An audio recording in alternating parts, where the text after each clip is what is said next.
I have the two Twitter things too if you want to call for that too.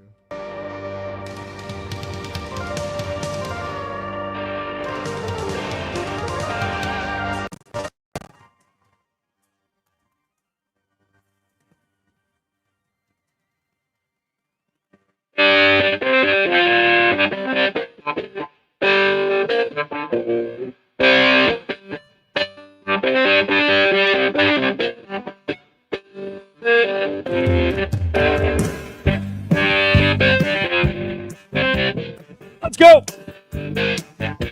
Absolute disaster. This show's not. I'm not. This is the Drake Toll Show. Drake Toll with you, Westwood One Sports and the Westwood One Sports app. What was absolute disaster was everything about Monday, January 12th, the year of our Lord, 2026. I spent 3 hours from 6 a.m. to 9 a.m. telling you on the Drake Toll Show, Westwood One Sports, Westwood One Sports app, to prepare yourself. The glory of a wild card game on a Monday night. Pittsburgh Steelers, Houston Texans. Steelers had not lost a Monday night game at home since like 1991. Aaron Rodgers, momentum, a Steelers defense, TJ Watt, who can get pressure on CJ Stroud and make him uncomfortable. And you know what's crazy? That happened. The window of opportunity was there for the Steelers. They went into the fourth quarter only trailing 7-6. Final score, Houston 30, Pittsburgh 6. This was a disaster. And the question of whether or not Mike Tomlin has a job this time tomorrow is a legitimate question. Even though Aaron Rodgers came to the podium last night and said, no, don't fire Tomlin. Don't fire LaFleur. This is a new era of the NFL where fans are becoming too fickle. Watching the game last night, in one of the biggest buildups, I went to a Steeler fans watch party. One of my best friends at the Savannah Bananas company is from Somerset, Pennsylvania. I said, hey, come over. We'll watch the Steelers, childhood team. Get there. You know what he told me? With this glimmer in his eye, this soft smile on his face. He said, this is the first playoff game in nearly a decade where I felt good about the Steelers, where I felt like coming into the day, we had the momentum of being at home on a Monday night against a Texans team that he said, I just don't think is up to snuff. And I just think our defense can rattle CJ Stroud. And again, the craziest part of this whole thing is they did. Stroud continued to fumble the ball. Threw a pick. Couldn't get the snap. Over the course of 3 quarters in this contest, the door was wide open for the Pittsburgh Steelers. And it is infuriating, if you're a Steelers fan, I am sure, to wake up today and think, are you serious? I believed again. All week, the talking heads turn on the national TV, turn on national radio. Oh, well, the Steelers have lost so many playoff games in a row, and they're drought. Of the 6 games they've lost in a row, they're down 68-0 in the first quarter. They're giving you stat after stat about how the Steelers suck in the postseason. Mike Tomlin sucks in the postseason now. You're thinking, those are just trends. Trends don't mean anything. This is different. We have Aaron Rodgers. You have the same Aaron Rodgers that last night played one of the most inefficient drop-back games in NFL postseason history. Rodgers in total 17 for 33. Bad. 146 yards. Bad. 0 touchdowns. Bad. And a pick. 14.3 QBR and a rating of 50. Well, surely the Steelers ran the ball. No. Jalen Warren, 12 carries, 43 yards. Kenneth Gainwell, 6 carries, 20 yards. Surely DK Metcalf came back. Everybody told me DK Metcalf's going to come back, and this is going to be different. When Rodgers has Metcalf, it's going to be different. 2 receptions, 42 yards. Aaron Rodgers fumbles. It's scooped and scored. The Rodgers pick was a pick 6. And both of those happened in the fourth quarter. But let's do this. If you're listening live to the Drake Toll Show on Westwood One Sports and the Westwood One Sports app, it is 6:04:59 Eastern Time. So if you stayed up for the game last night, you're a trooper. But odds are you probably weren't able to. And you may need to revisit how we got to 30-6, because I did just tell you it was 7-6 going into the fourth quarter. Well, let's start it with the Texans' first points on the board, C.J. Stroud to Kirk. In the shotgun is Stroud. He moves a receiver. The shotgun snap. The fake pitch. He'll roll. He'll throw on the run. It's a backpedaling catch at the 5 to the far side. Inside the pylon. That is a touchdown. Christian Kirk caught it on a backpedal, a spin, and a dive, and a 6-yard touchdown pass. And the Houston Texans have gone up on a touchdown pass by quarterback C.J. Stroud. Kevin Harlan of Westwood One on the call. We'll hear from last week's sound bites of Harlan previewing this game, giving the sentiment of how the country felt. We'll hear those in a bit. In the meantime, 7-3 was your score. And listen to this. This is some sickos type stuff. The drive results in the second and third quarter after that touchdown. So again, it's 7-3, Houston. Pittsburgh, punt. Houston, fumble. Then we go field goal, 7-6. Punt, interception, punt, punt, punt, field goal, fumble, punt. Gross. Terrible. My eyes. You remember the Bird Box movie? That was kind of a fad, right? They held the people's eyes open. If they saw the thing, I think they would turn demonic. I don't remember the plot. Sandra Bullock was in it. That you had to pry my eyes open to watch how this game. The middle was ugly, the end was ugly, and it was mistakes by Pittsburgh, who had the open door. Mistakes by Pittsburgh that ended this. That 6-yard touchdown to Kirk, followed by a field goal. Texans are up, but let's go ahead and effectively seal the game with an Aaron Rodgers fumble followed by a scoop and score that just put the momentum at 0 for Pittsburgh. Rodgers empty backfield. He'll get the shotgun snap. 4-man rush. Sets in the pocket. Hit from behind. Down he goes. Did he lose the ball? Rodgers is down. The ball picked up on the play by Rankins. He'll run it down the middle from the 20 to the 10 to the 5 and a touchdown. He was not chased. It's a defensive touchdown for the Houston Texans. Rodgers fumbled it under duress. The fumble recovered by Houston and run back for a touchdown. That was Sheldon Rankins, 33-yard fumble return. That drive for Pittsburgh, 4 plays, 2 yards. Minute and 44 seconds. 17-6 now. Steelers get the ball back. You have to have something here. You have got to score here, down 17-6, or getting into the later parts of the fourth quarter. Middle-ish of the fourth quarter. 6 plays, 19 yards, 2 minutes off the clock, and punt. Only for the Texans to do something that they'd only done once prior on the night, and that score an offensive touchdown. Here is the 13-yard score. If the penalty back to the 13 of Pittsburgh. Houston first and goal under center. Stroud got the snap, hands to March, goes over the right tackle, breaks a tackle at the 5, runs into the end zone. Touchdown Texans, and that'll be all she wrote. Houston is going to go to the divisional round, win their first game on the road in the playoffs, and go and play the New England Patriots. With 3.5 to go, they lead it 23-6 over the Pittsburgh Steelers. Come on, Kevin. Don't jump the gun so soon. It's still 24-6. There's a chance with 3 minutes and 30 seconds on the clock that Aaron Rodgers, who is known for magic, remember all those Hail Marys in Green Bay? Aaron Rodgers, who's known for magic, could find a way. There's got to be something in that old guy's arm, right? Well, there's something in it. That is a tendency to give the ball to the opposing team. Listen to this.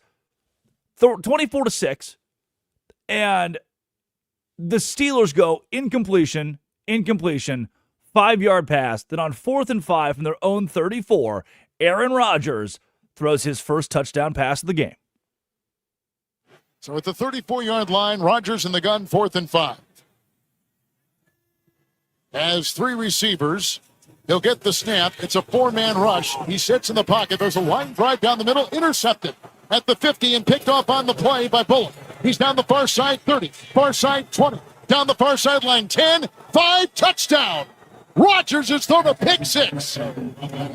Rodgers has thrown a pick six in what might be the final pass of his career. Yeah, very well could be. Last night could be the end of Aaron Rodgers as a Pittsburgh Steeler and the end of Aaron Rodgers in the NFL. Here are the drives, the way the Steelers finished drives where the game was still within a score. Here is, at any moment in the following, they could have taken the lead or could have taken over the game or could have controlled the game. But here's instead how these drives ended. Punt, field goal. That field goal put them up 3-0. They recovered a fumble by the Texans, one of the many the Texans would have. But what do the Steelers do? Up 3-0, could add to the lead. They punt. Down 7-3, punt. Down 7-3 again, kick a field goal. You're like, okay, great. Still a one-score game in the third quarter. And then, again, their second half possessions are punt, fumble, punt, interception.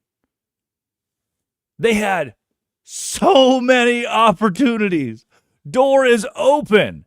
If you're a Steelers fan, what I kept thinking watching this game with Steelers fans was, yeah, I can see why they have hope. It's a 1-point game. It's a 4-point game in the fourth quarter. I can see why they have hope and still believe that, hey, you're a possession away, because you are a possession away. You are only down 4. Until Aaron Rodgers fumbled the ball and it was picked up by Rankins and taken back for a touchdown. What's interesting is what Mike Tomlin had to say about the loss that I probably shouldn't rip it apart, but what Mike Tomlin had to say about the loss that I think is just so silly. Curtis, can you hit me with it? Oh, man, certainly a disappointing end to our season, but you certainly got to give Houston a lot of credit, in particular their defensive unit. I thought they ruled. This is the cut they had. If it's not what you sent me, I also have what you sent me. We can play right after. Confirmed it with their performance, and that's just how it goes. It's disappointing, but I'm certainly thankful for this group and their efforts. But it's a disappointing night tonight. I love that's just how it goes. Yeah, man. That's what I want my head coach to say. Yeah, that's just Curtis, can you play the first 2 seconds of that where he sits down at the podium as if he just ate the biggest dinner of all time? Can you hit me with that? Oh, man, certainly a disappointing end to our season. That's great. Oh, man. Woohoo! Woo! Woohoo! Oh, stuffing was good. Dressing was great. Really like what we did this year with the gravy. Typically we wouldn't do the canned cranberries. Had to right now. But as you guys know, it is what it is. Sometimes that's how it goes. All right. Who's got questions? Let's open it up. Come on, baby. I love it. I love it. It is the second. Every second that the Steelers fan base wonders, when will the sun come up again? When will the rain end? Hey, man. Sometimes it happens like that. Here's a bit more, maybe my favorite part from Tomlin at his press conference. Message to the fan base after another disappointing. Again, when you don't get it done, words are cheap. It's about what you do or you don't do. And so I appreciate the question, but people talk too much in our business. You either do or you don't. It's about what you do or you don't do. Mike, there's not been a lot of doing in Pittsburgh. There's been a lot of don't do in Pittsburgh. Talk is cheap, sure, but again, I said it yesterday on the Drake Toll Show. I can sit here and point at something that's bad. If it's my CPA, if it is a football coach, if it is a chef at a restaurant, and say, hey, I may not be a chef at a restaurant, but I know when that's bad, and I'm not going to apologize for that. I know when what I see is bad, hello Pittsburgh Steelers, and I'm not going to apologize for that. Here's what Aaron Rodgers had to say in the wake of his defeat. I was fortunate to play in an incredible football city for 18 years, and I never took it for granted. I enjoyed that time there, and this has been a really beautiful back end to that first 18, to be able to be here for a year. This is a special place. You got tradition, got excellence, got all-time greats. Even just looking around the stadium tonight just to see the fans. There wasn't a big splattering of Texans fans, and there's a lot to be said for that. There's only a few really special places in the league that have the tradition and the town and the organization, and I'm thankful to have played for two of them. Yeah, that last little shot at the Jets there. Thankful to have played for two of the best organizations in the NFL. I don't think he's talking about New York. But does that sound like a guy that's coming back, like a man, like an Aaron Rodgers who's ready to come back?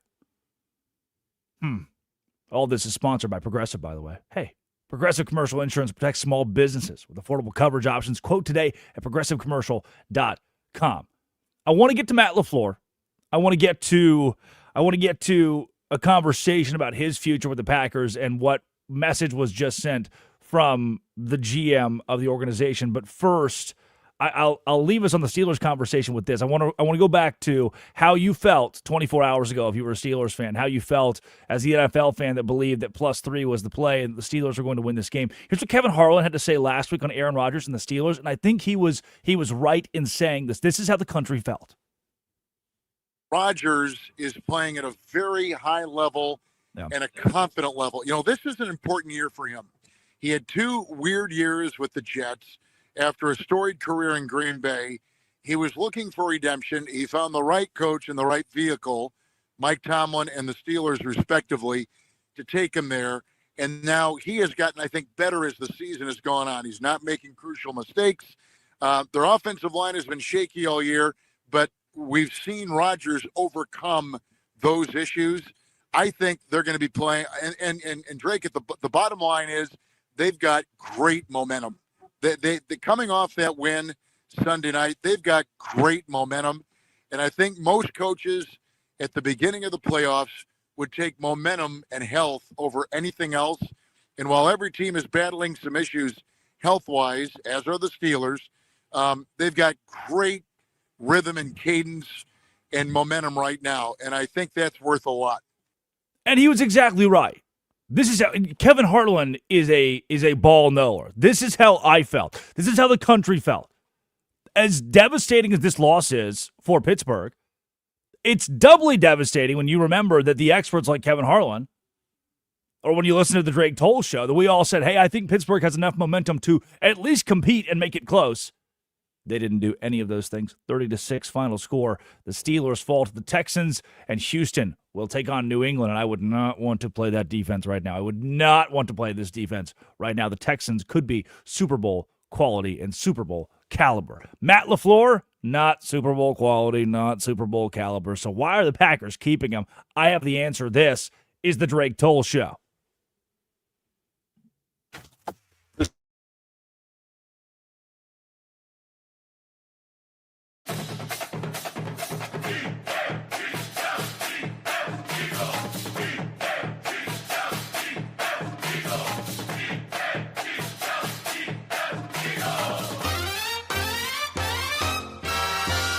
Fly, Eagles, fly, on the road to victory. Fly, Eagles, fly, score a touchdown, 1, 2, 3. Hit 'em low, hit 'em high, and watch those Eagles fly. Fly, Eagles, fly, on the road to victory.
touchdown, 1, 2, 3. Hit 'em low, hit 'em high, and watch those Eagles fly. Fly, Eagles, fly, on the road to victory.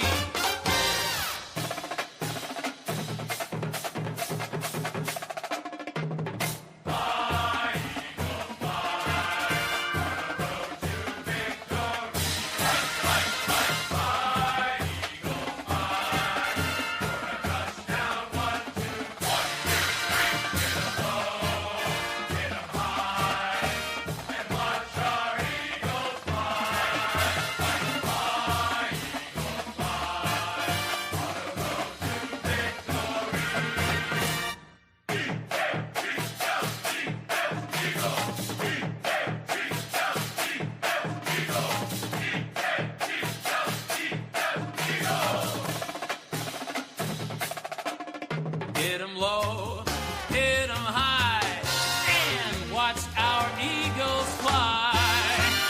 Fly, Eagles, fly, on the road to victory.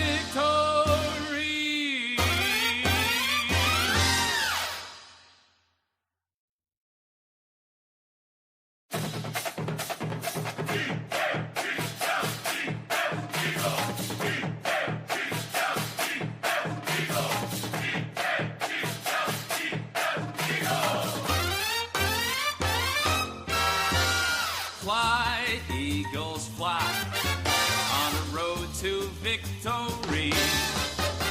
Fly, Eagles, fly, score a touchdown, 1, 2, 3. Hit 'em low, hit 'em high, and watch those Eagles fly. Fly, Eagles, fly, on the road to victory.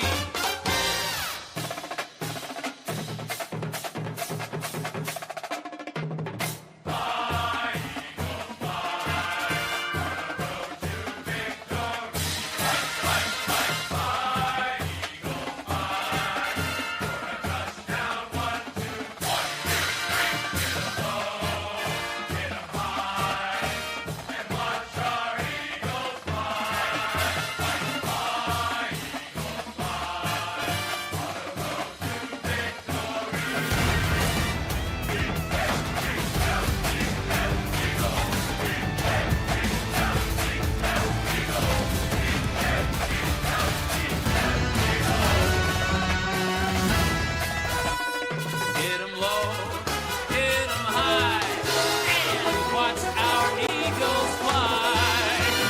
Fly, Eagles, Welcome back to the Drake Toll Show. on the road to Drake Toll, victory.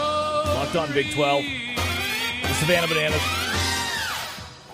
Amazon Fire TV's college football kickoff. Westwood One Sports, the Westwood One Sports app. All of those things are available for you. And I'm a part of all of them. Isn't that fun? What's interesting, too, I'm also a part of every playoff win the Steelers have had in the last decade. Oh, no. What's great about this, I thought about opening the conversation exclusively talking Matt LaFleur, who is, per Adam Schefter, working toward an extension with the Green Bay Packers, ? And the biggest things that they are working through right now are the fact the Packers don't have an owner, which I support, but it's just the people and the board that are making these calls and decisions. And LaFleur has a year left, and the conversation is about money. Like if you're hiring a new head coach, first year, second year head coach, if they're making $7-8 million, or if a veteran Super Bowl coach is making $17-18 million, where does LaFleur fall? Because he should make more than the new guy, right? I don't know.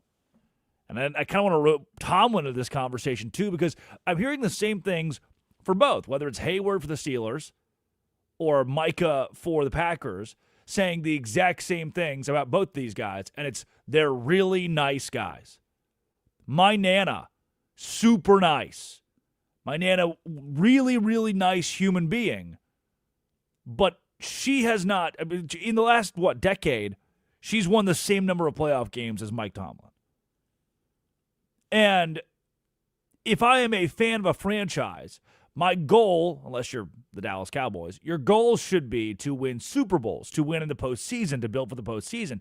Do you think that magically next year Mike Tomlin's just going to be better at coaching in the postseason? Matt LaFleur is going to be better at coaching in the postseason?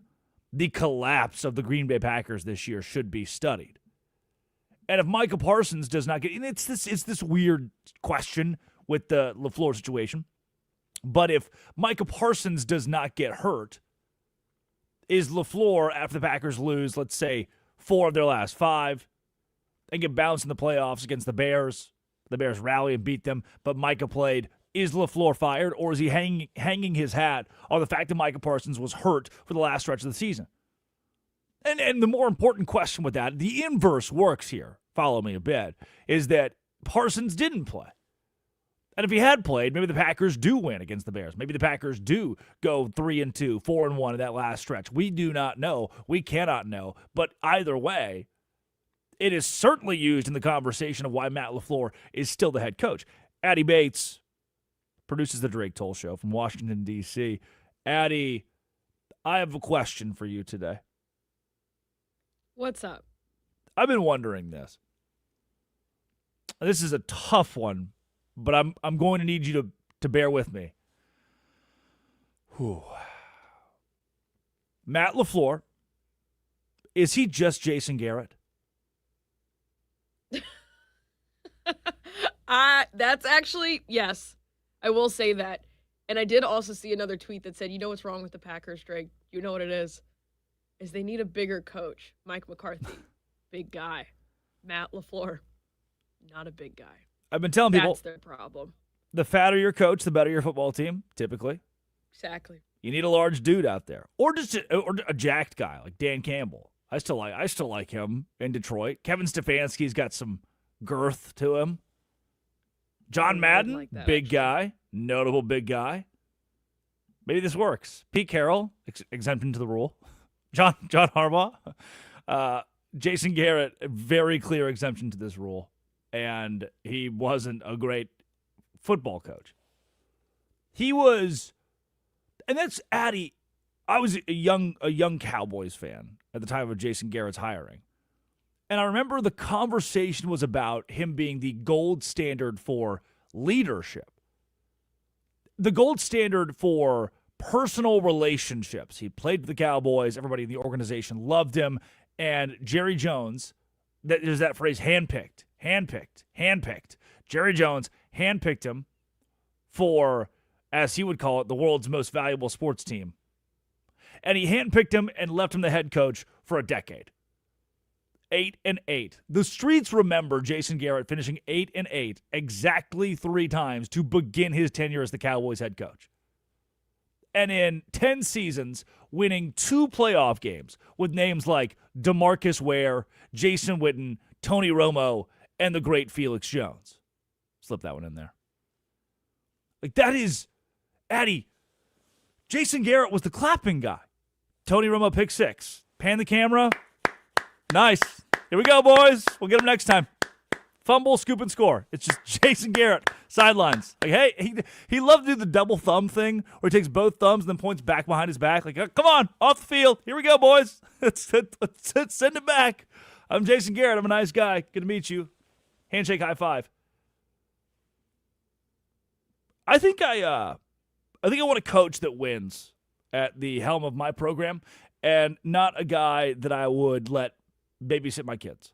I would let Jason Garrett, as long as there were no X's and O's happening at the home at the time, I'd probably let Jason Garrett babysit the kids. I bet he's a great leader.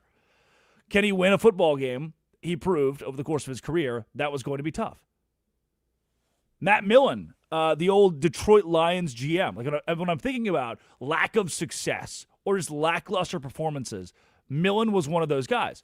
He was the GM there for, I believe, their completely defeated season. I think he was still hanging around for that. If not, it was coming right off of his final year. Worst winning percentage in the NFL. I had to Google this one. 270 winning percentage when he was the GM. Loved drafting wide receivers, first round wide receivers. And yeah, that was 2008 was his last year as the GM. They're finally like, you know what? We can't do that. He had a 27 7% win percentage. But he was likable. He had this football gut. He was this old school guy. Everybody, yeah, the Lions suck, but Millen's a nice guy. And what it creates, here's what you need to know as the listener. Here's what you need to know as David in Albuquerque. Kara, you're sitting in your car in Houston, Texas right now.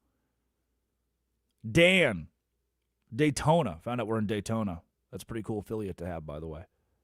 Here's what you get when you listen to the Drake Toll Show on Westwood One Sports and the Westwood One Sports app. Here's what you get to take with you to the water cooler today. You are seeing in the National Football League a culture blind spot. When someone says, I think they should have kept Mike Tomlin. I think they should keep Mike Tomlin or Matt LaFleur, the guy who probably isn't a Super Bowl caliber coach, but they're nice guys. And the kids want him. Micah Parsons wants LaFleur to stay in town. And Hayward wants Tomlin to stick around. And Hayward's a Steelers legend, NFL vet. But in each of these cases, the coach is managing up. They are keeping the bosses happy. And when they manage down and keep the players happy, it still does not equate to wins. If you manage across, if you manage down, if you manage up, great. You're the perfect leader. You have all three. If you're missing, if there's a defined piece that you're missing, then you have the culture blind spot. And these guys have the culture blind spot. They have the Jason Garrett of, well, he's a nice guy, and we like him, and he's good with the fans. And when Make-A-Wish calls, he picks the phone up. But is that what a head coach is in the National Football League? Listen to this from Adam Steele. Adam covers the Steelers.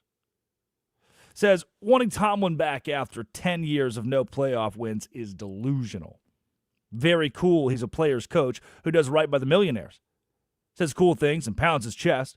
His OCs, mediocre. DCs have been uninspired since Dick LeBeau. He cares more about being liked than building a good NFL team, and I've guzzled 15 years of it. And I would typically tell people, don't guzzle 15 years of anything. That's a lot of guzzling. And I certainly would not want to do that with Mike Tomlin and the Pittsburgh Steelers. Bonk. Thank you, Curtis Poindexter. Typically, I wouldn't acknowledge it, but that is the brand new one today, is the bonk he has installed on the soundboard. Thank you. I guzzled a lot last night watching this game. A lot of mediocrity and just terrible football from the Steelers. This was going to be a Matt LaFleur and Matt LaFleur only conversation. But nope. No, it became a Jason Garrett, Mike Tomlin, Matt LaFleur. I'm getting word right now from Addie Bates, the producer of the Drake Toll Show, that LaFleur is not a robot man like Jason Garrett. And that is a very good point. Those are the two. LaFleur does not require batteries upon assembly. I get it. The whole Packers roster seems to want Matt LaFleur back. They lost Micah Parsons. And each of the players have spoken in press conferences saying, we want him here. And he has a year still left on his contract. If you had parted ways with him, if you had said, okay, we'll give you that year, and then after that, we'll reevaluate, I think you're okay. And if LaFleur comes to the ownership, if he goes to the group and says, hey, I need a new contract or I'm going to leave, then I think you go find John Harbaugh, wherever he may be, whatever culvert he's in right now, and you pull him up by his bootstraps and say, you're the new head coach of the Green Bay Packers. And that's going to behoove you. It's going to help you win right away. Go grab Kevin Stefanski. Can you imagine Kevin Stefanski with the keys to something like this? The guy that won a playoff game as the head coach of the Browns. Packers didn't win a game after one player got injured. You led the Bears by 18, 21-3, and then gave up 25 points in the fourth quarter to lose. And even Micah is the front runner of this.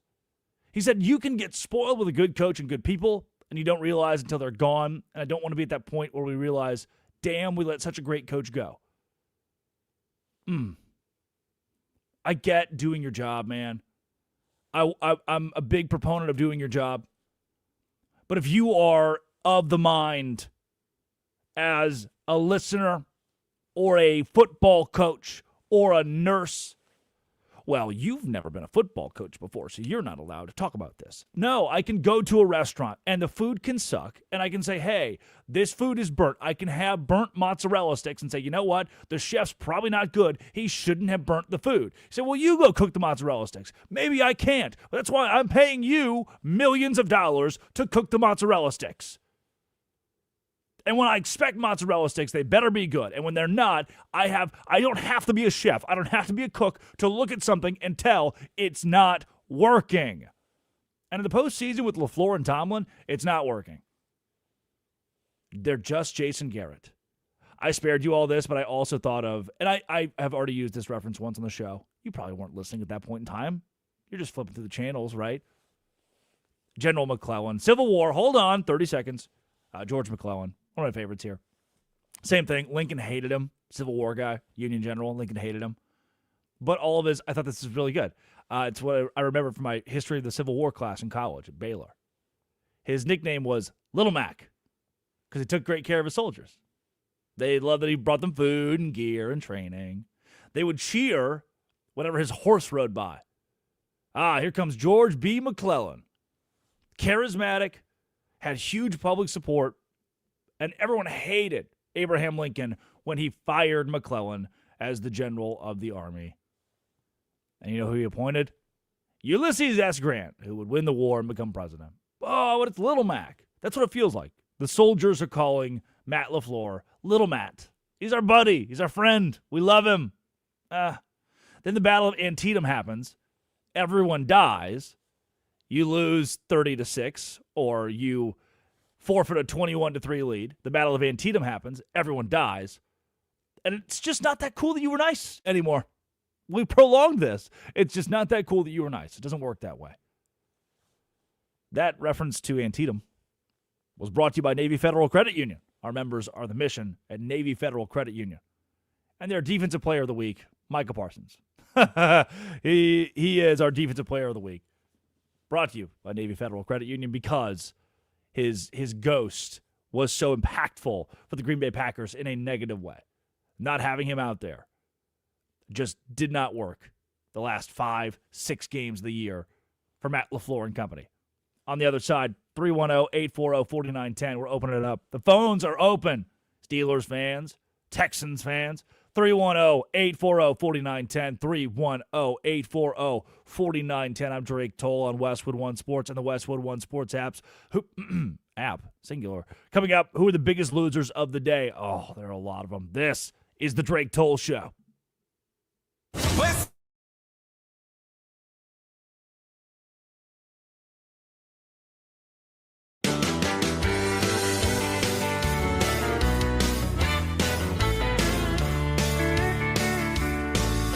My homecoming queen in tight denim jeans, mixed with a southern drawl. Likes fried green tomatoes, cornbread and potatoes, and she doesn't have a single flaw. She could program computers or get a job at Hooters, make imagination run wild.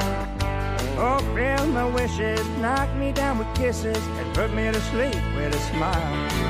She's champagne in a Dixie cup, catfish, caviar, a Georgia peach, firm and sweet, tight in a mason jar. She makes cotton look like silk. You ought to see her in my truck. But she's got all of everything, champagne in a Dixie cup.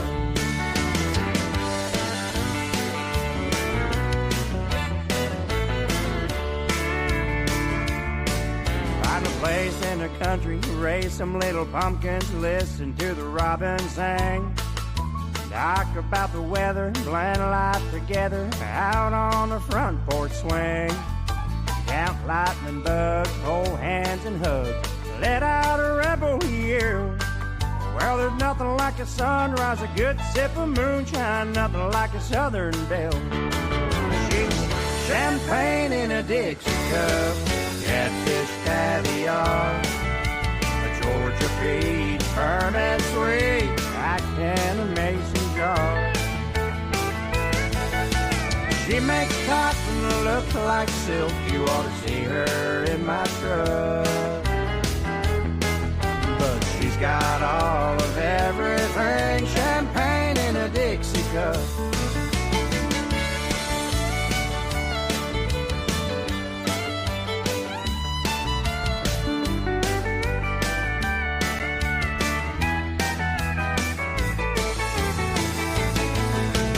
She makes cotton look like silk. You ought to see her in my truck. But she's got all of everything. Champagne in a Dixie cup. Yeah, she's got all of everything. Champagne in a Dixie cup.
Drake Toll with you.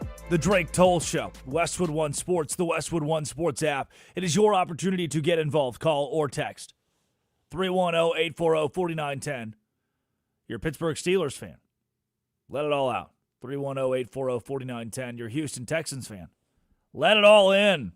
310-840-4910. Drake Toll with you. Savannah Bananas. Locked on Big 12. Amazon Fire TV's college football kickoff live on the Westwood One Sports app and on YouTube and on Twitter. Drake C. Toll. That's what it is.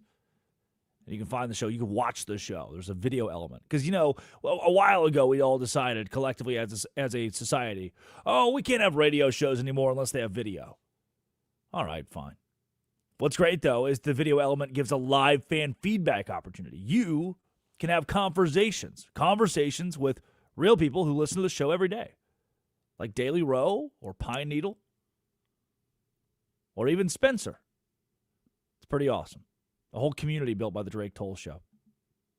You know what that community can rally around today are the Drake Toll Show's biggest losers of the day. Here we go. Loser number one. Every NFL team with a coaching vacancy, because they're all doing this, they're posting graphics on social media with a picture of a deposed coach. Like this is the Cleveland Browns one for Mike McDaniel. It's just so weird that to see a team post a graphic with a picture of a person who doesn't work for them or isn't a part of their organization. And it just, in big letters on the graphic, says head coach interview. With the caption, we're interviewing Mike McDaniel for our head coach opening. This is a biggest loser move. It's a huge loser move. Look at us. Look at these graphics that we have. This is our producer, Eddie Bates, makes a really good point. Why don't we have these for normal people? Just normal people jobs should have these. Like Dale, the CPA. KPMG calls them for their internship. Internship interview. It's just a picture of that guy you went to college with. It was insufferable. That's what we should have for these. If you haven't seen it, there's no way for me to show it to you.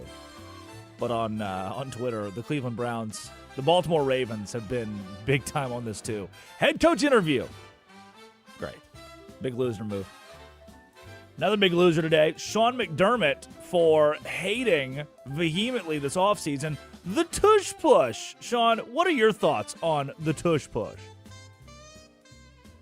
My position hasn't really changed at all. Even though there's not significant data out there to this point, my biggest concern is the health and safety of the players. There's other data out there that suggests when you're in a posture like we're talking about, that can lead to serious injury. And I think being responsible and proactive in that regard is the right way to go. Let me translate. There's a team doing a thing that I don't like because it's really good and I don't know how to do it. That's the direct translation of what he's saying. Because what human being, and by the way, he said this a few months ago. This is from the offseason. What human being goes to, it's the scientific method. What human being says, yeah, this is just an injury issue. And there haven't been any injuries. Right, of course. But it's just me thinking about when you're in the posture of squatting, you could get hurt. And the reason Sean McDermott is a biggest loser today. I don't know if you watched the Bills game against the Jags this weekend, but the Bills on short yardage kept doing the tush push, including on 4th and inches late in the game. Josh Allen thrown forward inside the 10-yard line, up to the goal line. On the biggest play of the Bills season. What do they run? The tush push. And Sean McDermott had just told us this offseason, yeah, my stance really hasn't changed on this one. Really hate the tush push. Player safety issue. I'd never do it. I'm an upstanding citizen of the United States of America. I'm not tushing or pushing. Yeah, okay. And then when it helps you win, it's okay. Biggest losers, Steelers fans. I'm sorry, too. This has got to suck. Like, Houston's a really good football team, and I want to apologize on the behalf of all of us with microphones. They're just giving anybody a microphone nowadays. I want to apologize on behalf of all of us that told you the Steelers were good, had the momentum. Aaron Rodgers, this is different. The defense, this is different. Rodgers to Metcalf is going to be different. Gainwell running the ball will be different. Adam Schefter tweets, Steelers have now lost each of their last 7 playoff games, dating back to the 2016 AFC Championship game, the longest playoff losing streak in franchise history. None of the last 5 games have been overly competitive, as they've lost each by double digits. We're all kind of the biggest losers for this. Those of us who trusted Mike Tomlin, those of us who trusted the Steelers last night, and I shouldn't have. I should have just been the genius ball knower who showed up to the microphone and said the Houston Texans are the better team. And why should I have said that? Because the Houston Texans are a much better team than the Pittsburgh Steelers. They showcased it with the defense last night. They dominated with the defense. Throw your DVOA out.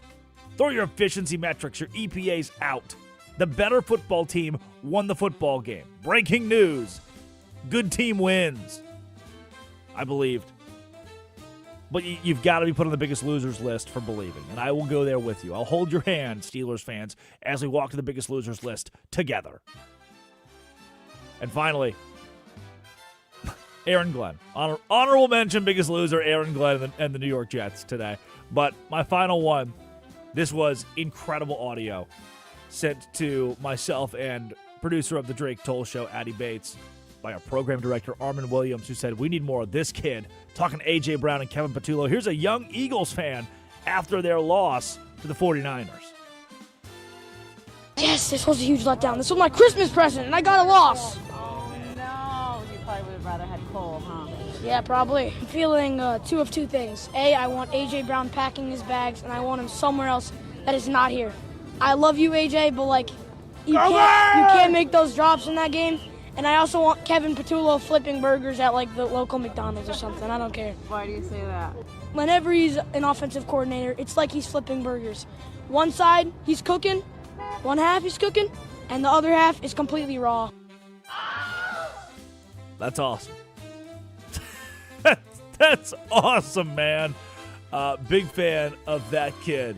And his take on A.J. Brown and Kevin Patullo. He said two of two things. A, no more A.J. Brown. B, Kevin Patullo should be flipping burgers. And then uses a masterclass analogy of both halves of the burgers. One half of the burger is raw. I've told you, I've said it, man. I didn't go all in on A.J. Brown yesterday. I was listening to some radio stations and national hosts, some TV shows that really wanted to rag A.J. Brown. For me, that's not even where I wanted to start with the game. It was the play calling that was terrible. It was the infighting that was terrible. It was the Sirianni and Brown. And for me, they're all adults, but I blame the adults in charge in the room. Those adults in the room are the ones that I point out and say, you failed this team. Kevin Patullo is one of those adults. Pretty big loser today. 2 minutes. And the kid is right. No offense to those who are flipping burgers right now at McDonald's. Sarah in Whitefish, Montana, which is the nicest McDonald's I've ever been to, is flipping burgers as we speak, going, hey, watch it. You're good. You're good. Really good breakfast, too. Thanks for cooking that. Another, Aaron Glenn was an honorable mention, biggest loser, but another one. I'm watching the highlights back right now as we speak on the television in the studio. Aaron Rodgers. Just God bless, man. That fumble return for a touchdown, the pick six to seal it, and I was given the nod all week that Aaron Rodgers is going to be the difference for the Pittsburgh Steelers and give them the win against the Packers. By the Packers. Packers already lost. And that would be a Super Bowl matchup, and was. The Steelers, the win against the Texans, and he wasn't even close to doing so. Hey, we got space for you. 310-840-4910. 310-840-4910 here on the Drake Toll Show, Westwood One Sports, and the Westwood One Sports app. Those are the biggest losers today. Teams who put out that we're interviewing coaches, graphics, Sean McDermott for saying he hates the tush push, and then tush pushing his way past the wild card round. Steelers fans, those of us who told you the Steelers would win, and A.J. Brown, Kevin Patullo, and my new favorite fan who should be a co-host of this show, a little Eagles kid that wants Patullo flipping burgers. Again, 310-840-4910. You can be involved in the Drake Toll Show. And when we come back, obituaries. We say goodbye to pretentious sports media reporters. I'll explain. We have the quickie on tap. LSU in 2019 or Indiana in 2025? Who's the best college football playoff team of all time? Then Peter Burkowski joins the Drake Toll Show to talk Green Bay Packers, Matt LaFleur, and why he is staying. All of that and more. Westwood One Sports, the Westwood One Sports app. This is the Drake Toll Show. This is Westwood One.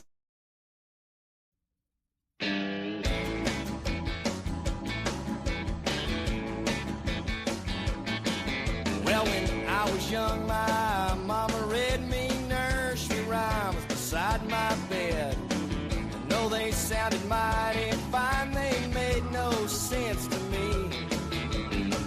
Now that I am all grown up, it seems my nights have changed as such. So I went out and made me up a nursery rhyme for me. It goes bar light, bar bright, first bar that I see tonight. Wish I might find someone to hold me tight. Hey, diddle, diddle, the man with the fiddle and the girl sing along with the tune.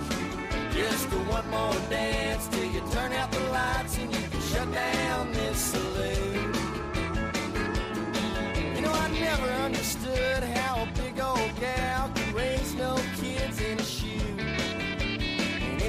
Jack goes jumping, a candle needs to find something better to do. And a rub-a-dub-dub 3-minute tub sure sounds kind of funny to me. So I made up a honky-tonk nursery rhyme, and it's the only one I'll sing. It goes bar light, bar bright, first bar that I see tonight. Wish I might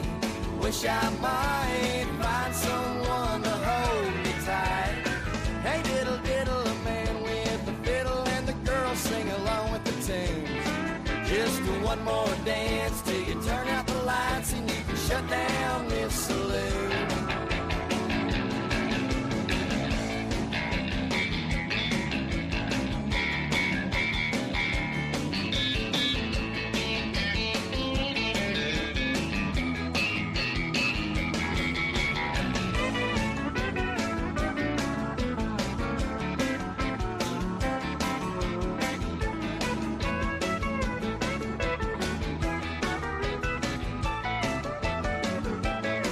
I said I never understood how a big old gal could raise no kids in a shoe.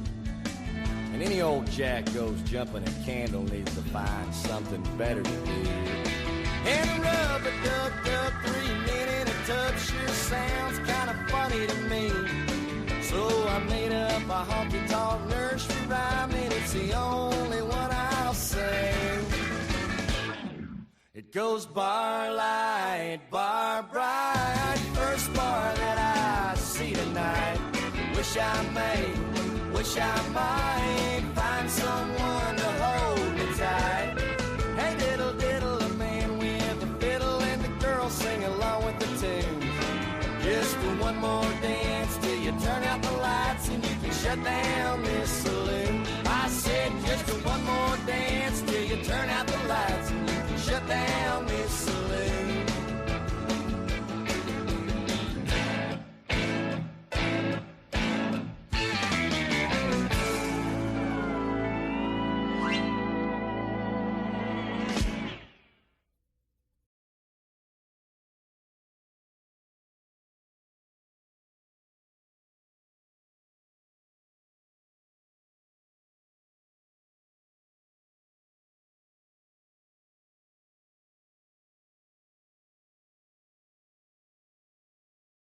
Drums keep pounding a rhythm to the brain. La-da-da-da-dee. La-da-da-da-da. Drums keep pounding a rhythm to the brain.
Fly, eagles fly, on the road to victory. Fly, eagles fly, score a touchdown, 1, 2, 3. Hit 'em low, hit 'em high, and watch those eagles fly. Fly, eagles fly, on the road to victory. I think we should rejoin the show at 7 a.m. every day with Fly Eagles Fly. The Sinatra style Fly Eagles Fly. That's great. That's great. I had no idea that was in there. I really like it coming off the A.J. Brown, Kevin Patullo conversation. Oh, that's good stuff right there. That's refreshing. Yeah, man. It's got to be a tough time to be a Pennsylvania NFL fan. On January 13th, 2026. I'm Drake Toll. Welcome back to the Drake Toll Show. Sorry for those of yins who have salt in the wound after a really bad 3-day stretch for a state that loves football. Let's do this. We'll go into. It's time. We'll go into. Get ready. Buckle up. Our obituaries. Great soul with you. Westwood One Sports. Westwood One Sports app. 310-840-4910. Say goodbye. Arrivederci. Let us mourn the loss of it says here, pretentious sports media reporters. We gave this to you yesterday. We gave this to you yesterday. I'm going to give it to you again. There was a very kind, sweet lady who came to a press conference for the Jacksonville Jaguars. And Lynn Jones is her name. And she had this to say to the head coach of the Jags, Liam Cohen, during his press conference. I want to tell you congratulations on your success, young man. Thank you. Hold your head up, all right? You guys have had a most magnificent season. Thank you. You did a great job out there today. So you just hold your head up, okay? Thank and ladies and gentlemen, Duval, you the one, all right? You, you keep it going. We got another season, okay? I appreciate it. Take care and much continued success to you and the entire team. Thank you, ma'am. Now look, this is an experienced lady. She's been around. She's not been around. It's not her first press conference. And immediately people went nuts. There were reporters, sports media guys talking about how this is a terrible move, how this is the equivalent of if you're asked to wear a suit to work, you wore shorts to work, and that Lynn Jones is a fake reporter, should not have been credentialed, and is an embarrassment to sports.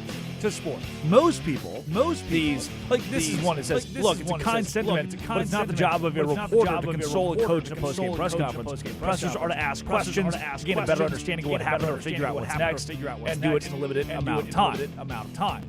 Thing is the context would give you that Liam Cohen was wrapping up his press conference. He'd gotten a handful of questions. They were mostly softballs. We're just like, thanks. The offense played well. Defense, we got to tighten up. And say, hey, any final thoughts? Any final questions? And she says, just by the way, before you walk out of here, I want to let you know, proud of you. I want to give you some uplifting encouragement from the Jacksonville Free Press. And I want to shout her out for being dope. And I want to push back on those who have gone completely in on trashing her for what she did in this press conference. Alex Brasky tweets, the Bills beat has a few untraditional reporters who speak as affectionately as Sean McDermott as this woman did here. Almost the entire group of regular beat reporters viciously talk behind a group of untraditional reporters' backs on a weekly basis through spoken word and group chat, undermining their right to do their job. The press room is like a high school cafeteria, clicks everywhere, people gossiping like children, clinging to those who share the same jaded viewpoints. That's the real problem with sports media. Now when people spend 30 seconds to provide a humanistic touch to a post-game interview. There are plenty enough people. There are plenty enough people in that room to ask hard questions that didn't really ask hard questions. For a sweet lady to say, hey, by the way, I'm rooting. And what this is, and you're in your car right now. Daniel, you're eating your cereal right now. And what I really want you to understand, what I hope you understand in this is some of your favorite reporters, some of your favorite sports media guys, they were just taught one way to do it, the only way to do it, and because of that, they're never going to change. It's always going to be my way or the highway. This is what I learned. And as long as that is the case, they will have opinions on this that differ from what Lynn Jones did. Traditional media is upset for unwritten, traditional rules that don't really exist. Oh, it broke the rules. She was kind. You can't be kind. We're trying to do our job. If you're distracted by that, if it ruined your day, you got to rethink. You got to rethink how you feel about this stuff, man. Just a lady showing some empathy. Media press conference, not waterboarding sessions. My favorite quote about this. Obituary. Possibly. Kevin Patullo, possibly genuinely. Kevin Patullo's tenure with the Philadelphia Eagles. This may be based on what Jalen Hurts had to say. The end. As Hurts was asked, what do you think about Kevin Patullo being back as the offensive coordinator? He said it's too soon to think about that. He'll put his trust in Roseman, Sirianni, and Lurie.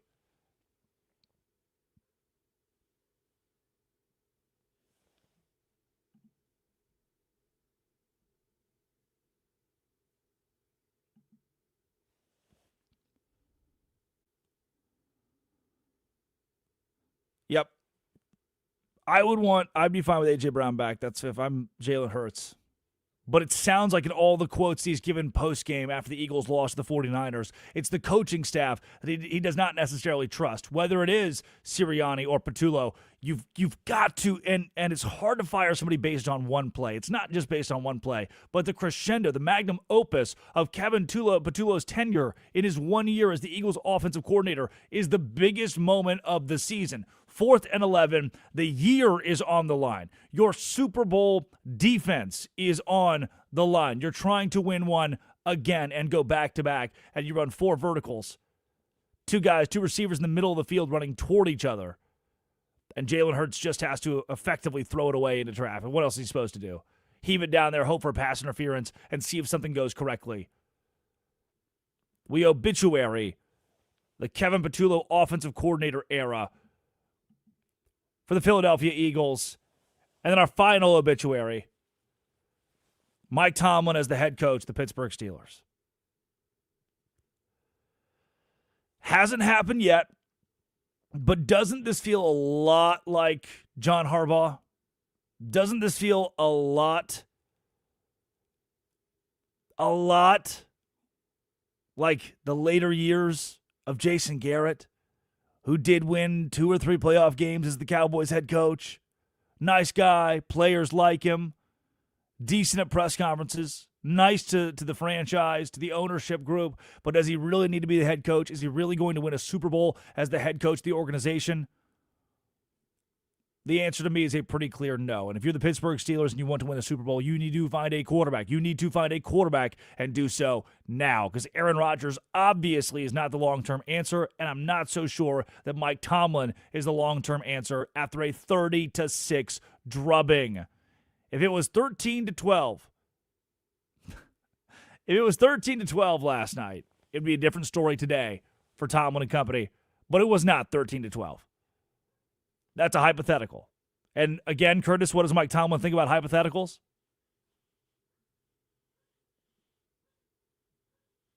The Steelers played a close game. Tomlin might still be the head coach, but they did not. And a real conversation, again, has to open up, but that conversation probably needs to end with some sort of decision that gives the Steelers a breath of fresh air, because they need it. They need a shot in the arm. They need a quarterback more than anything, as Aaron Rodgers could have played his final snap, as Kevin Harlan alluded to, in the National Football League. That is it for obituaries today. Time for the Quickie. Top 5 headlines in sports. I've got 1 minute to respond to each of them. Addie Bates, producer of The Drake Toll Show in Washington, D.C. Are you ready? No. I do follow golf. I recently began following golf, probably 2 years ago.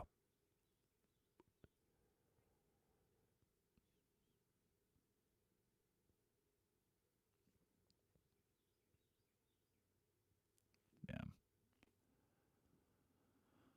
The Live Tour thing is tough, because what if some really, really questionable people and organizations and things offer you $20 million to be a part of their really questionable organization that's doing questionable things?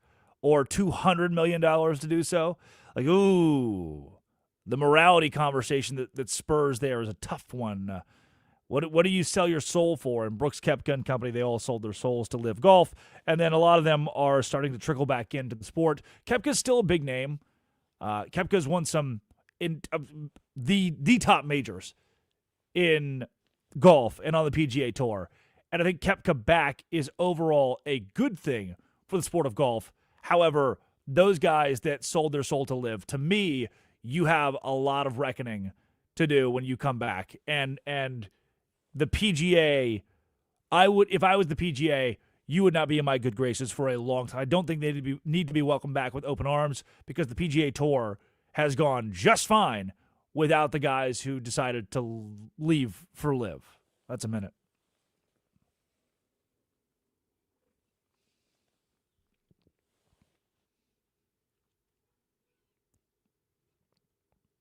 Yeah, he's like 2,400 points, some odd, away from Wilt Chamberlain for being 8th. I didn't know Shaq was top 10. That was the biggest surprise to me today is Shaq is top 10. James Harden's doing his thing, man. He's playing that basketball out there. I've, been watching real closely, rooting for him for sure. That was you're telling me this for the first time though, so. Congrats to James Harden. On behalf of all of us at the Drake Toll Show, you're a Hall of Famer working on a Hall of Fame career and resume. Go catch Wilt, big guy. That's a minute.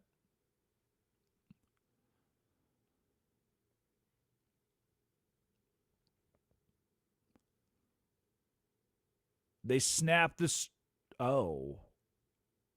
streak of home. I mean, they have their own streak since 91 of winning home games on Monday night. Is that what it is?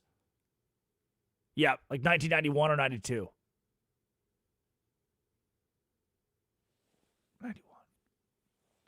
Yeah, that's pretty incredible. 23-0 in the National Football League.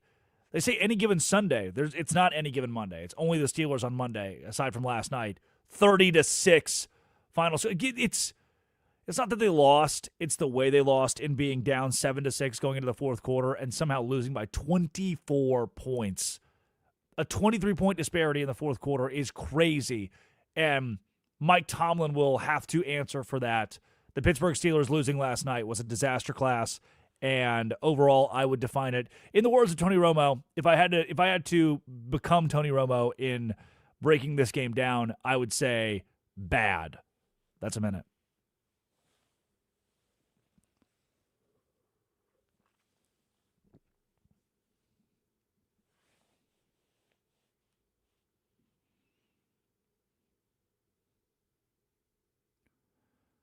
Do you think he's picked out which drug it is this offseason? Like, you think he's got like a theme for the year? He's like, you know what, 2026, like, ayahuasca's in the past. This year's for Delta 8. Like, what's the protocol on that if you're Aaron Rodgers? Yeah. You don't have to have, unless you're me, you don't have to have someone walk you through those, a guide take you through those. Look, man, I'm from Valonia, Arkansas. I'm easing into the whole adult real life thing. Yeah, that's true. That's true. We got in some mess. One time, a buddy of mine stole a track. They're not stanchions. They're hurdles. He stole a track hurdle and swam across the river with it as the cops chased him. It's pretty awesome. Yeah. On this one, Rodgers he'll probably do, if I had to guess right now, he'll probably do the thing where he does go on some sort of retreat or find yourself excursion, and after 3 or 4 days realize, you know what? I've been doing some of this herbal jazz. I'm still ready to play. I can still do this. And he'll return. I think if I had to bet on it right now, he'll return to the NFL next season. I don't know what else he would do, aside from start his own podcast that says some really, really weird things. But with his wife that may or may not be real, who did not die. That's a minute.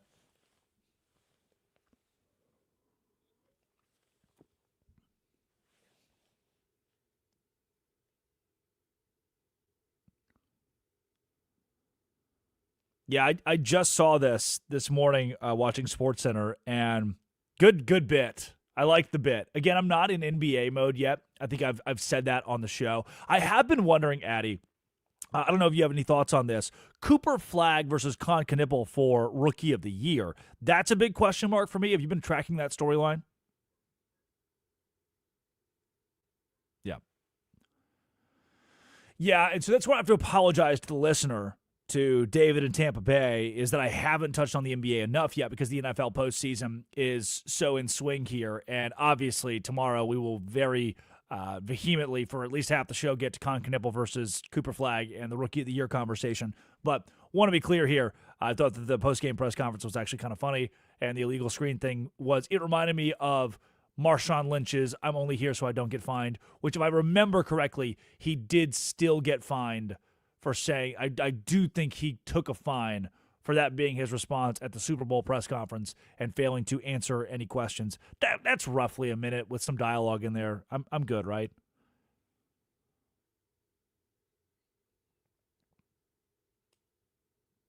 Yep, close enough. Thanks. You see that Zach Bryan came out with a new album this weekend? That's your headline.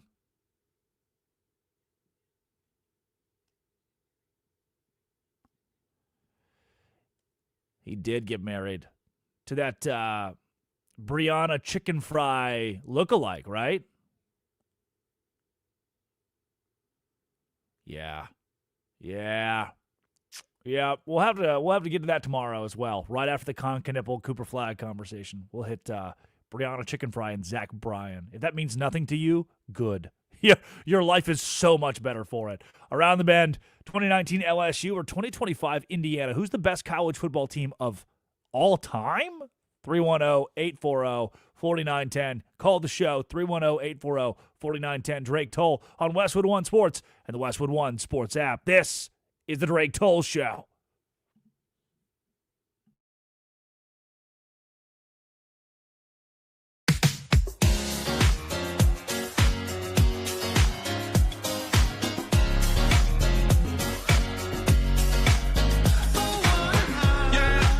Night, feel like I'm 22. You know I'm 305, tatted on my body. I got everybody in a job. Somebody hit the lights, camera, let me improvise. Can I get a hallelujah? More moolah, more peace for my medulla. The whole crew up, yeah. Louis Prada, Dundada, top flow, come take a ride up with the Prada. I came up from the bottom. You have no idea. You can't swipe through my story. Write my name in history.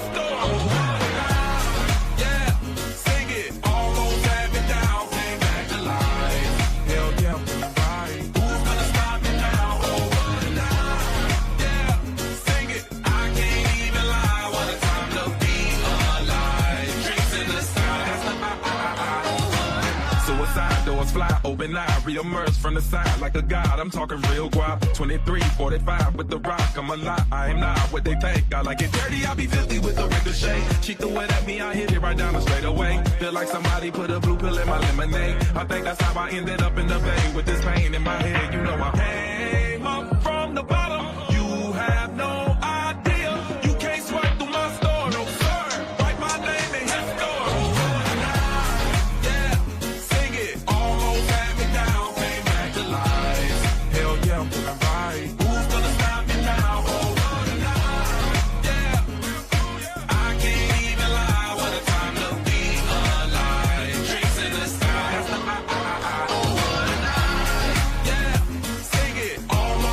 Down.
Come on.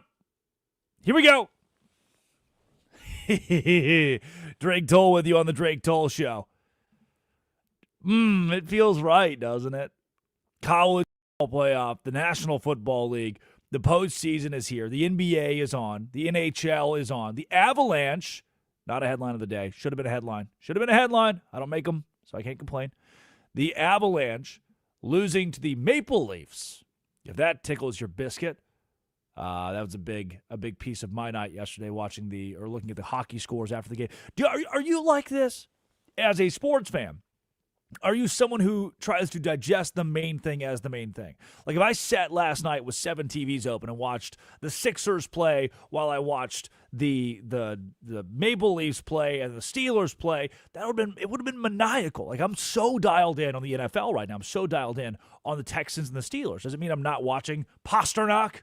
Of course I am. Somewhere out in the void. Does it mean I'm not watching Harden? I've got that on, no doubt, in some capacity. But I'm dialed. Do you feel like you as a fan or somebody who is watching, who's just kind of going from season to season? Because what's also interesting about that is if you're a Pittsburgh fan, are you watching the Penguins? Are you a fan of the 76ers? How does that work? So many questions for the regions and people of our great nation. 310-840-4910. 310-840-4910. You can call or text the Drake Toll Show. I am Drake Toll on Westwood One Sports and the Westwood One Sports app. Everything has an app now, including us. I come to you from the Savannah Bananas organization, Locked On Big 12, and Amazon Fire TV's college football kickoff, wherever you're listening from. Hello. In college football, let's go there for a second. We've neglected it over the course of the last 48 hours, as we should. That's the right call. We needed to give the NFL its flowers after an eventful wildcard weekend.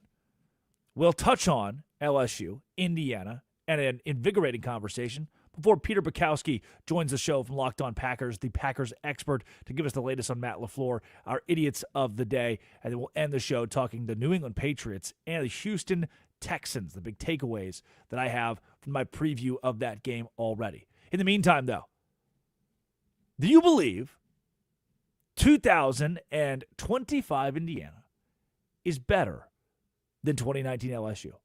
What we're watching right now from IU is a masterclass. If what last night was for the Steelers was a disaster class, this is a masterclass for Indiana. Think this. They beat Old Dominion 27-14 earlier this year. You're like, okay, what? That's close. It doesn't, does that really give you much of a, no. But after that, they go on a tear of terror, including a win against number 9 Illinois 63-10. Road win against a gritty Iowa team. They beat Oregon, number 3 Oregon on the road, 30-20. Wax UCLA in the hottest part of their year, 56-6. UCLA had just beaten Penn State. They went on the road to beat Penn State. Knocked off Purdue 56-3, won the Big Ten championship 13-10, and this is where it gets serious for Indiana in 2025. This is where the boys became the men. This is where you, if you're an NFL fan, if you're a fan of the Mississippi State Bulldogs or of the North Texas Mean Green, of the Arizona Wildcats, if you're a fan of greatness, you watched as they beat Alabama in the Rose Bowl in one of the most watched bowl games, college football playoff games ever, 38-3. And then Oregon, 56-22 in the Peach Bowl. That is 94-25, their combined score in just 2 games for the Indiana Hoosiers in 2025. That is absolute dominance. By the way, that dominance is brought to you by Ethos Life. The easy way to get life insurance in 10 minutes, up to $3 million in coverage with no medical exam. No medical exam, just a few health questions. Get your free quote at checkethos.com. Not available in all states. Checkethos.com. 38-3 over Bama, 56-22 over Oregon here on the Drake Toll Show. And it makes me wonder, well, what did LSU do in that 2019 season that made them so good? They went on the road against number 9 Texas, a Texas team that would ultimately underperform in 2019. 45-38 was the win for LSU. And they allowed 38 points at Vanderbilt. Not a good Vanderbilt team. 66-38, a blowout, but they allowed 38 points. They faced number 9 Auburn, 23-20. Number 2, Alabama, 46-41. They allowed 37 points at Ole Miss, 58-37, the final score. Unranked games against Arkansas, A&M, even that Ole Miss game was unranked. But then here's what starts to happen. Here's where they turn it on, and once again, you're going, oh, this is where the comparison comes in, and it begins to make a little bit more sense on why we can put these two teams up against each other. Number 4, Georgia in the SEC championship game, LSU wins 37-10. Number 4, Oklahoma in the college football playoff, 63-28. And in the national championship against number 3, Clemson, 42-25, the final score and a blowout. We're looking at the exact same thing. And what Indiana is doing right now to college football teams is what LSU was doing in 2019. And you're wondering, okay, well, why did Drake pick 2019 LSU? If you don't follow college football, or you're just now following college football, man, I wish you were there for this one. I wish you were there for that LSU season. 15-0 record, national championship. They had 48.4 points per game.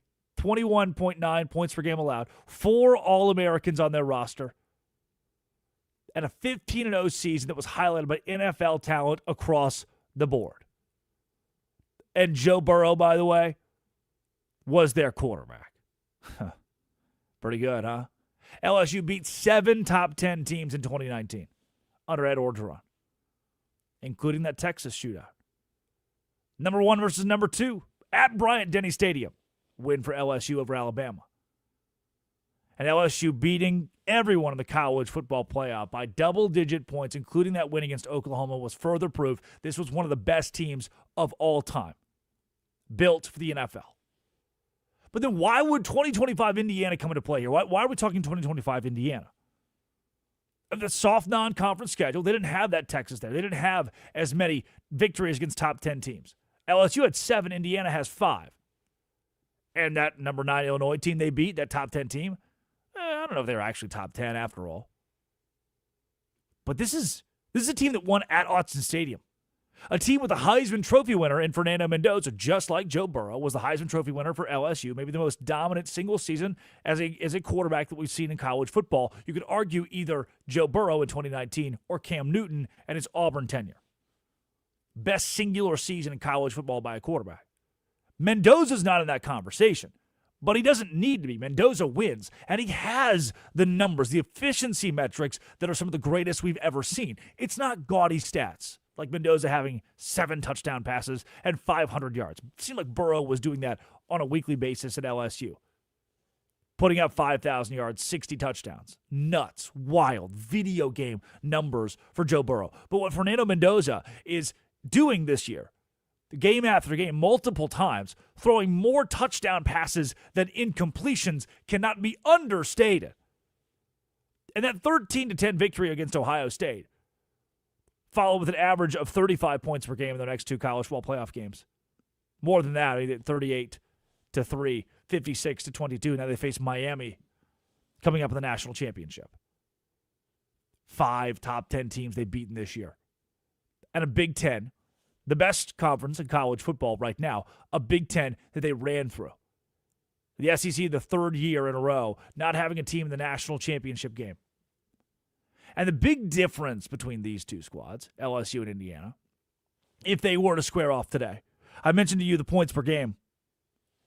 48.4 points per game for LSU, 42.6 for Indiana. 6-point disparity. So you must think, okay, Indiana is lacking in that category. Maybe LSU is ultimately better. But listen to this. LSU, 22 points per game allowed in 2019. Indiana, 11. So if you are a college football fan, or your buddies want to talk about, they want to go to the bar, they want to talk about LSU, Indiana, who's the best team of all time. Maybe it is that old Auburn team with Cam Newton. If they want to talk best team of all time, Alabama in 2020. If they want to talk college football and national championship. If they want to talk Indiana and Miami. You don't have to tell them. You don't have to tell them that you've been listening to Drake Toll. You've been listening to the Drake Toll show on Westwood One and the Westwood One Sports app. You don't have to say that. You can just act like you got this ball knowledge organically. You can act like you just knew this. I'm giving you permission now. You don't need to tell them where you got it to impress your friends. But you let them know that 2019 LSU, although their defense had NFL stars on it, a lot of talent on it, still allowed 22 points per game. And 2025 Indiana is allowing 11 points per contest. And then while 2019 LSU definitely dominated in the college football playoff, 63-28 against Oklahoma. That's a 35-point win. 42-25 against Clemson. It's a 17-point win. Indiana against Alabama in the Rose Bowl, 38-3. They allowed 3 points to Alabama. 3. That's a 35-point win. And against Oregon in the semifinal, 56-22. That is a 34-point win over the Oregon Ducks. The wins are more dramatic when they matter most. The defense is more stifling when it matters most. You hear it, and I know, because I felt the same reaction. You hear Indiana compared to LSU, and never in a football context does that make sense to digest. Like, oh, yeah, of course Indiana's as good as LSU. No. It doesn't register in the brain for that to be real.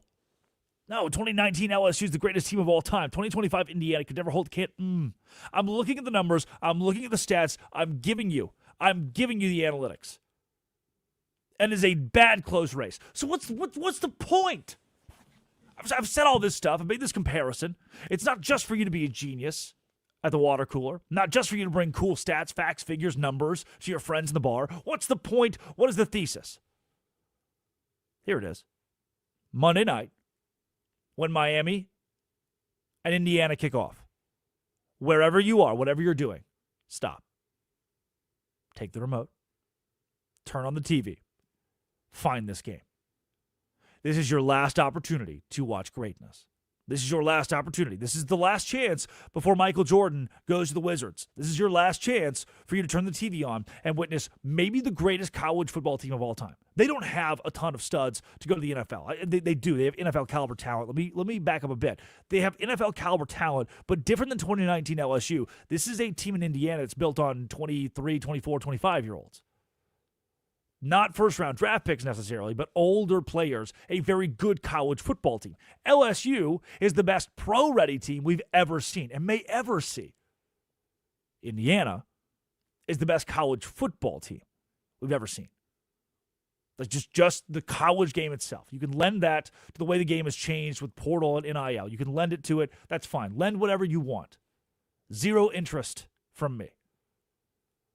But I need you to know that on Monday night when this game kicks off, it's your last chance to watch greatness and arguably the best college football team of all time. Around the corner, Peter Bukowski, Locked On Packers, Locked On Sports Today, joins the Drake Toll Show, 310-840-4910. You can join as well. Drake Toll, Westwood One Sports, the Westwood One Sports app. This is, don't miss it, Peter can tell us why Matt LaFleur is still the head coach. The Drake Toll Show.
Coming your way. Minnesota invades San Francisco Bay.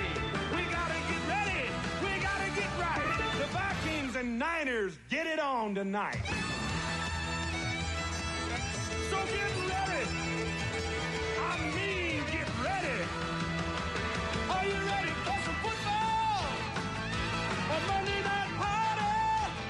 We got Frank and Al and Dan. They're gonna get it kick-started. Lynn are back for Monday night.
Yeah!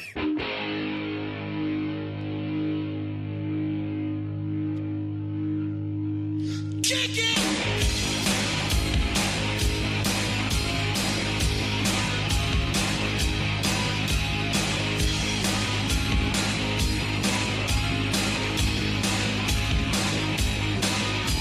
You wake up late for school, man, you don't wanna go. You ask your mom, please, but she still says no. You missed 2 classes and no homework. But your teacher preaches class like you're some kind of jerk. You gotta fight for your right to party.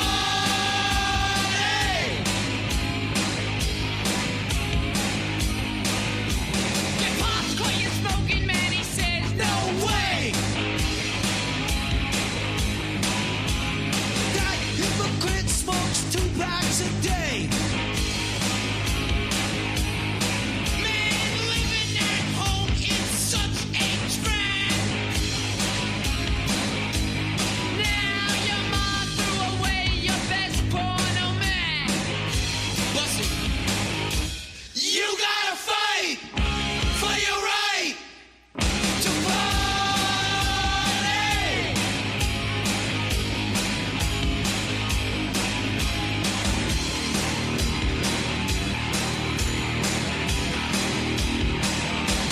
You gotta fight.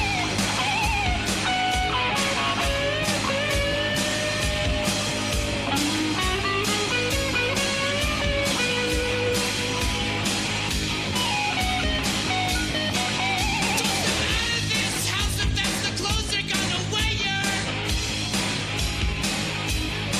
I'll kick you out of my home if you don't cut that hair.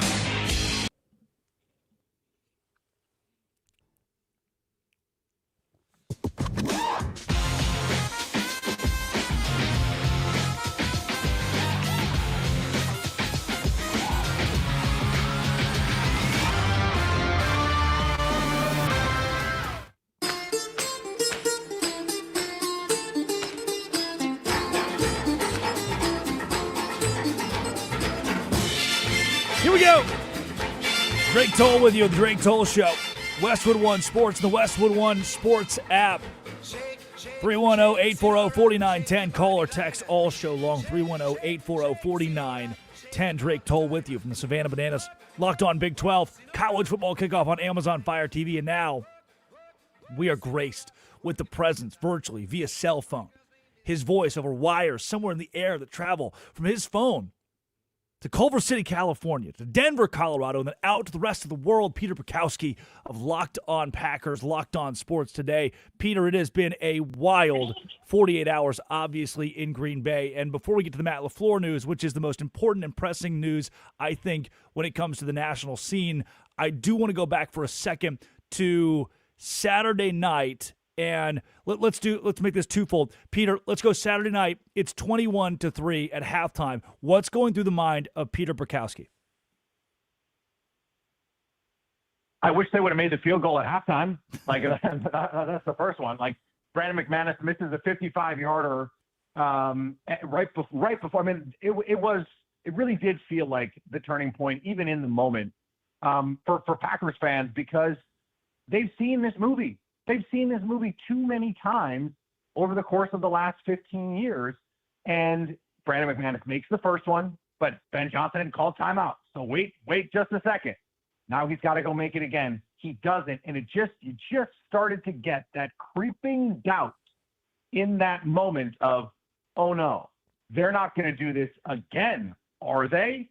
And then you start doing the math, right? And I was told there would be no math, but there was certainly math being done in the minds of Packer fans going, okay, just like one or two drives, like at a certain point, it is a math problem, right? Like how many drives, when you have an 18-point lead, do you really need to put together to get this done? And they came up one short. I mean, they came up 20 yards short, really. Even wilder to me, Peter, is the fact that the Packers would go up by double digits again. The touchdown they scored in the middle of the fourth quarter with like 6.5 minutes to go. It's like, okay, woof, crisis averted. They're going to win the game, and obviously they do not. So if that's the mentality at halftime, Peter, even before the LaFleur news drops that they're working toward an extension, put me in the mind of a Packers fan on Sunday morning, the pulse of that fan base from you as the expert. Well, I mean, I think when you say, don't worry, you wake up tomorrow and you'll feel a lot worse, that was like the sentiment from some people I know on Saturday night. And I think that was really what it was. Packer fans that I saw on social media, that I heard from, that I know in my life, it had become, I think, if you woke up on Saturday morning, you saw the reporting from me and Matt LaFleur, right? Hey, Matt LaFleur not coaching for his job. And you thought, okay, if they lose 31-27 the way that they did, so 31-27 just in a vacuum, that's not getting Matt LaFleur fired. Right. But you lose 31-27 to the Bears when you give up 25 fourth quarter points and you blow an 18-point lead, you blow multiple two-score fourth quarter leads, that is a different conversation. And I think that pushed a lot of Packer fans that would not have otherwise been so reactionary. That pushed them over the edge. And I think it is compounded by the fact that we just saw this movie, Drake. We just saw the Packers do this with the Bears and blow any chance to win the division, specifically because they blew a two-score lead late in the fourth quarter. And so that makes you just go, man, I don't know how this team, which did this multiple times over the course of the season, they had a 10-point lead against the Cleveland Browns that they lost. They had a two-score lead against the Dallas Cowboys. They tie that game. They're up 9 against the Broncos. Now, injuries, there's a lot of reasons for that one. They're up 2 scores against the Bears, and then, of course, they're up 3 scores against the Bears. They're the first team ever to lose 5 games where they had double-digit leads in the fourth quarter in the NFL since 1970. So it's starting to become damning for Matt LaFleur, and that's why these questions arise, regardless of what Aaron Rodgers thinks, who was pretty annoyed after the game that Matt LaFleur would never be on the hot seat. We got Peter Bukowski with us of Locked On Packers on the Drake Toll Show, Westwood One Sports, the Westwood One Sports app. Peter, the decision comes down yesterday morning officially, right? I've been there as a fan of teams before, where the organization says beforehand, hey, we're not firing this guy. Then X catastrophe happens, and you start to believe, okay, it was so bad, they're certainly going to make a move now, right? And it never happens.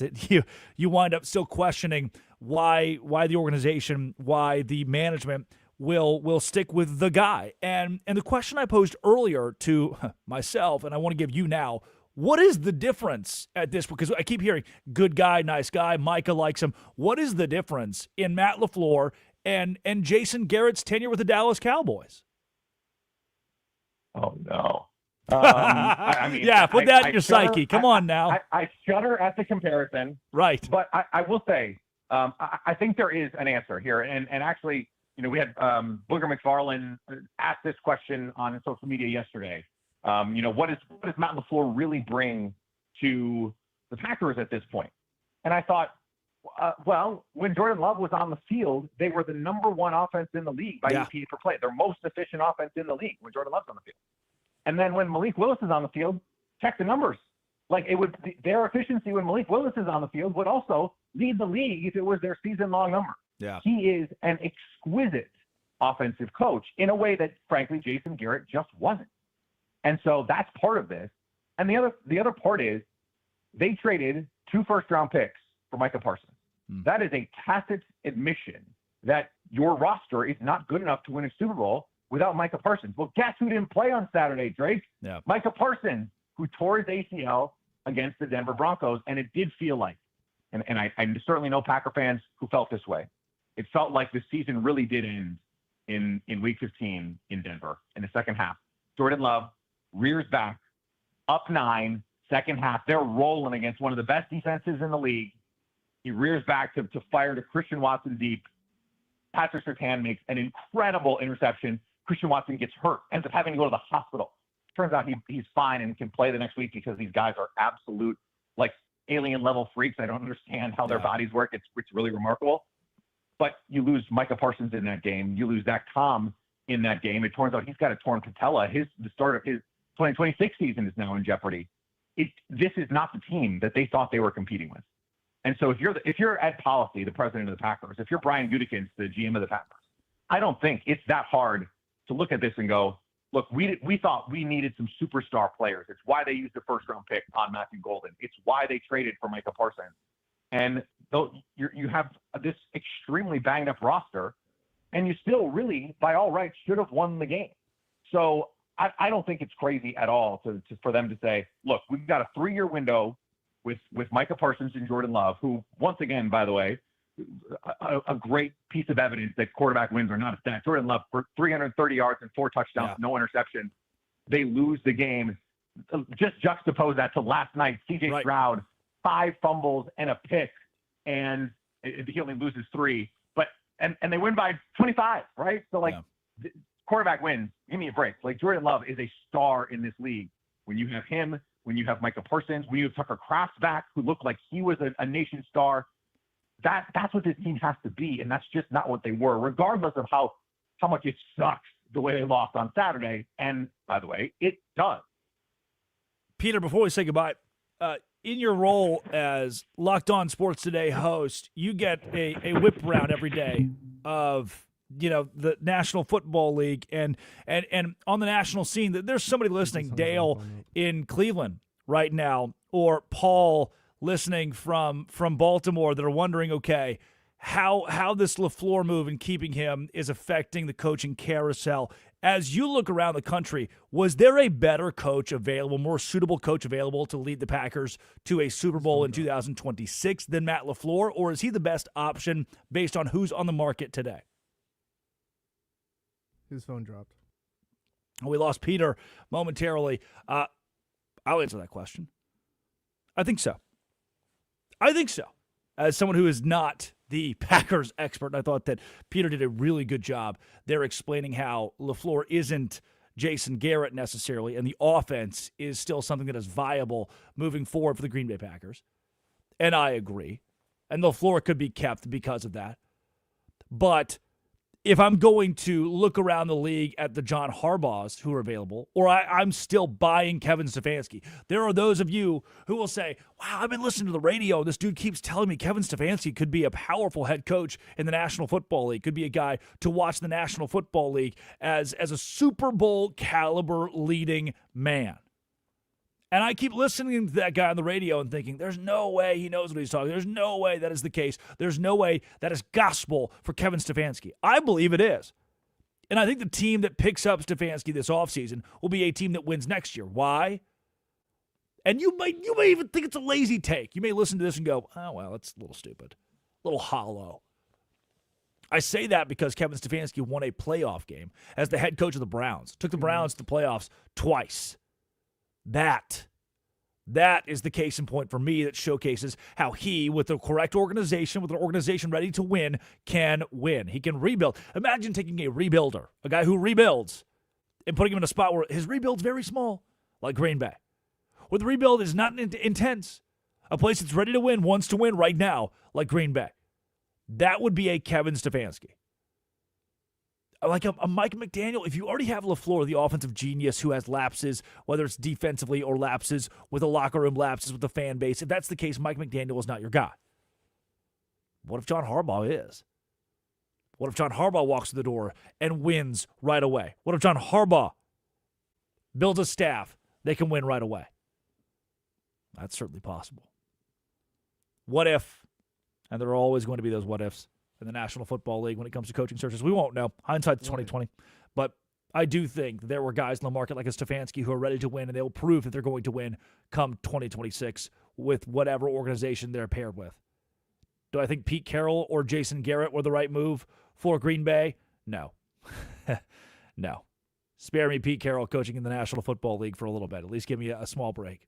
But that was Peter Bukowski. Locked on Packers, Locked on Sports today. You can find him at Peter_Bukowski as well. He is the expert on all things Green Bay.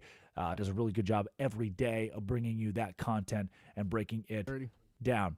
Drake Toll with you on the Westwood One Sports app and Westwood One Sports, 310-840-4910, 310-840-4910. Call or text us to be involved with the show for the final hour of the show, 310-840-4910. On the other side, Idiot of the Day. We have them, many of them. I'm going to give them to you. One is the most powerful football team in the country. This is the Drake Toll Show. This is West.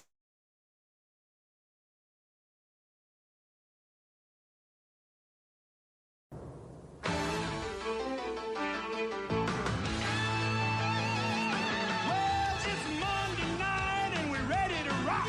Time to catch all the hits, the bangs, and the blocks. It's the game of the week that's coming your way. Minnesota invades San Francisco Bay. We gotta get ready. We gotta get right. The Vikings and Niners get it on tonight. So get ready. I mean, get ready. Are you ready for some football? A Monday night party. We got Frank and Al and Dan. They're gonna get it kick-started. Lynn and the crew's all set. The crowd is psyched. 'Cause all my rowdy friends are back for Monday night.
He is in Badass, so sometimes not good.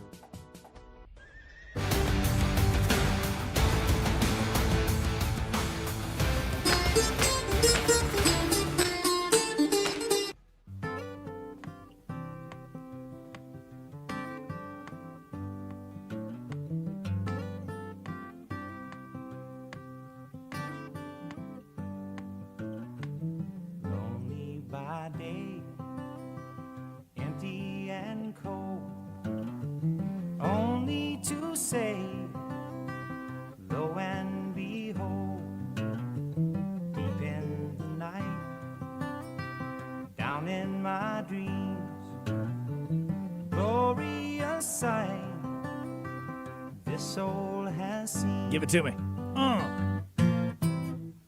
JT. There's a well on the hill you just can't kill for Jesus. There's a well on the hill, let it be. Drake Toll.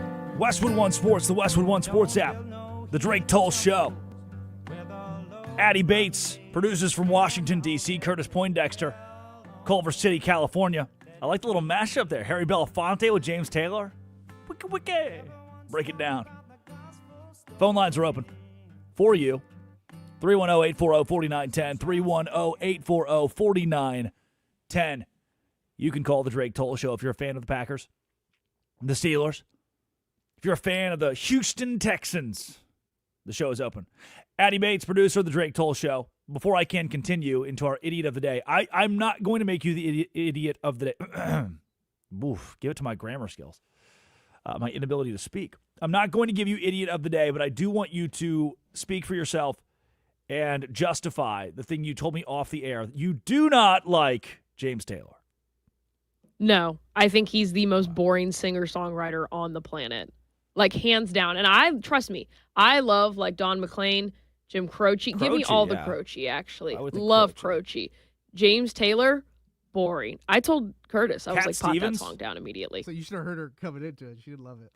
I literally was like, Curtis, pot that song down as quickly as you can. Wow. Not Cat Stevens? I like Cat Stevens. Also fairly boring? Yeah, but it's just like James Taylor has nothing to him. Like, I'll recognize, like, yes, you're a great songwriter, but even he's just so dull. Like, I'm falling asleep listening to. You know who I really like? I love Harry Chapin, and not just Cats in the Cradle. Ah, okay. I thought Cat Stevens was Cats in the Cradle. Yusuf. No, Okay. that's like father and son. He's also covered some Sam Cooke songs. Uh-huh. A child arrived the other day. Thanks for the ball, Dad. That's Harry Chapin. Right. That's the problem with it, though. And I promise I'll get back to sports momentarily. That's the problem with it, Addie, is that Harry Chapin, like for James Taylor, good night. You mean, like, he's writing this beautiful lullaby, Sweet Baby James. Harry Chapin's like, a child arrived the other day.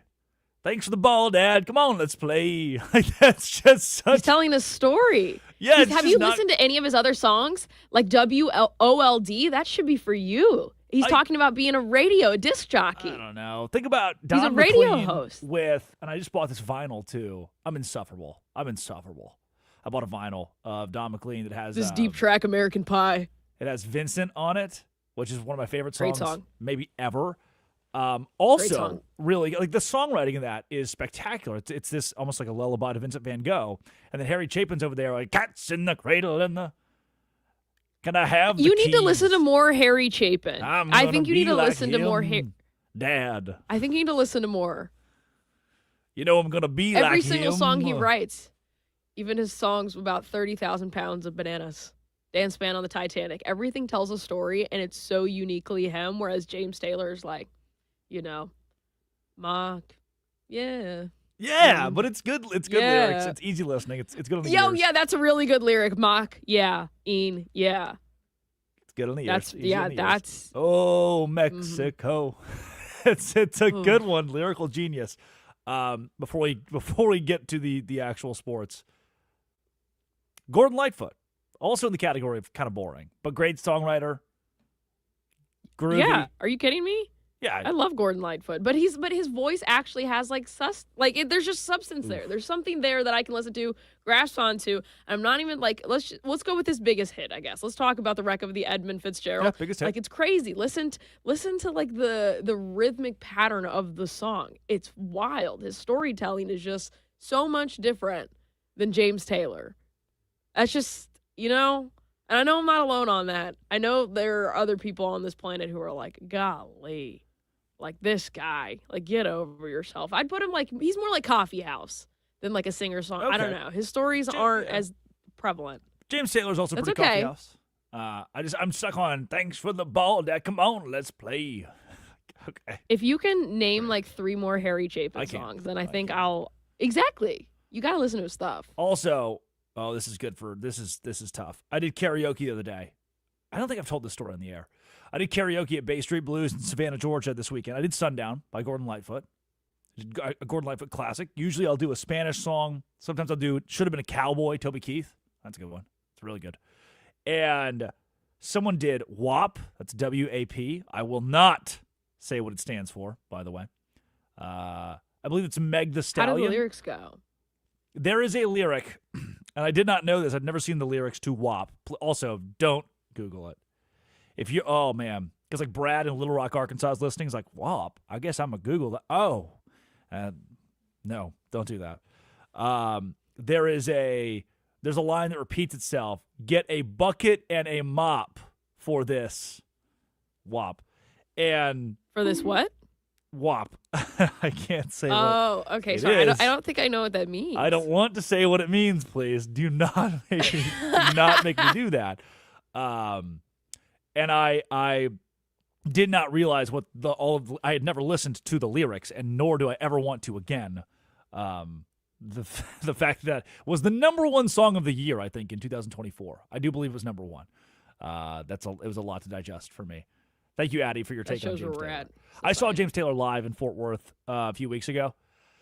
It's been a couple months ago now, and I cried the entire time because he's getting a little older. He's just one of those guys you see and you're like, oh, James Taylor's getting a little older. And made me sad. So what are we talking about here? Idiot of the day. Heck yeah, baby. I just wanted you to throw it to me. Alley-oop it. It's time for our Idiot of the Day. Idiot of the day. Marcus Freeman. We will at some point this week play the audio. I heard it yesterday for the first time. Haven't gotten around to really what I want you, the world, to hear from this. We will at some point get to the audio of Marcus Freeman sitting down with his team after they found out they're not making the college football playoff, and they have a dialogue. All the captains talk about how they're going to just quit. They don't want to play the rest of the year. They don't want to play in the bowl game, the Pop-Tarts Bowl, the freaking awesome Dudes Rock Pop-Tarts Bowl against BYU, where BYU fans have been talking for weeks on end about how, we'd beat Notre Dame, we should have gotten to the college football playoff. And maybe, it's not impossible for that to be the exact case, actually. But instead of silencing BYU or trying to silence BYU, Notre Dame just quit their bowl game. There is audio. NBC is doing a Hard Knock style thing with them, and it's just exposed how bad the whole situation looked in the wake of them not making the playoff and their reaction and response to it. That's not exactly why Marcus Freeman is the idiot of the day. There are multiple reasons. College sports only tweets. You think you've had a rough couple weeks? Since December 1st, Marcus Freeman has been left out of the college football playoff. That hurts. Become a national punchline for opting out of the Pop-Tarts Bowl. Ouch. At the time of this, when it was tweeted 2 days ago, landed 0 players in the transfer portal. He's picked up a couple now, but their portal class is waning. It's not good. And been accused of battery at his son's high school wrestling match. All of those things are bad for Marcus Freeman. And he's been our idiot of the day before. He's our idiot of the day again. I just needed to reiterate that to you, that this is a situation to monitor with Marcus Freeman. By the way, not sure if you've seen the transfer portal or the transfer portal team rankings, but it's kind of wild the amount of big brands that are down the line. Like Georgia's number 32 in the country in the transfer portal right now.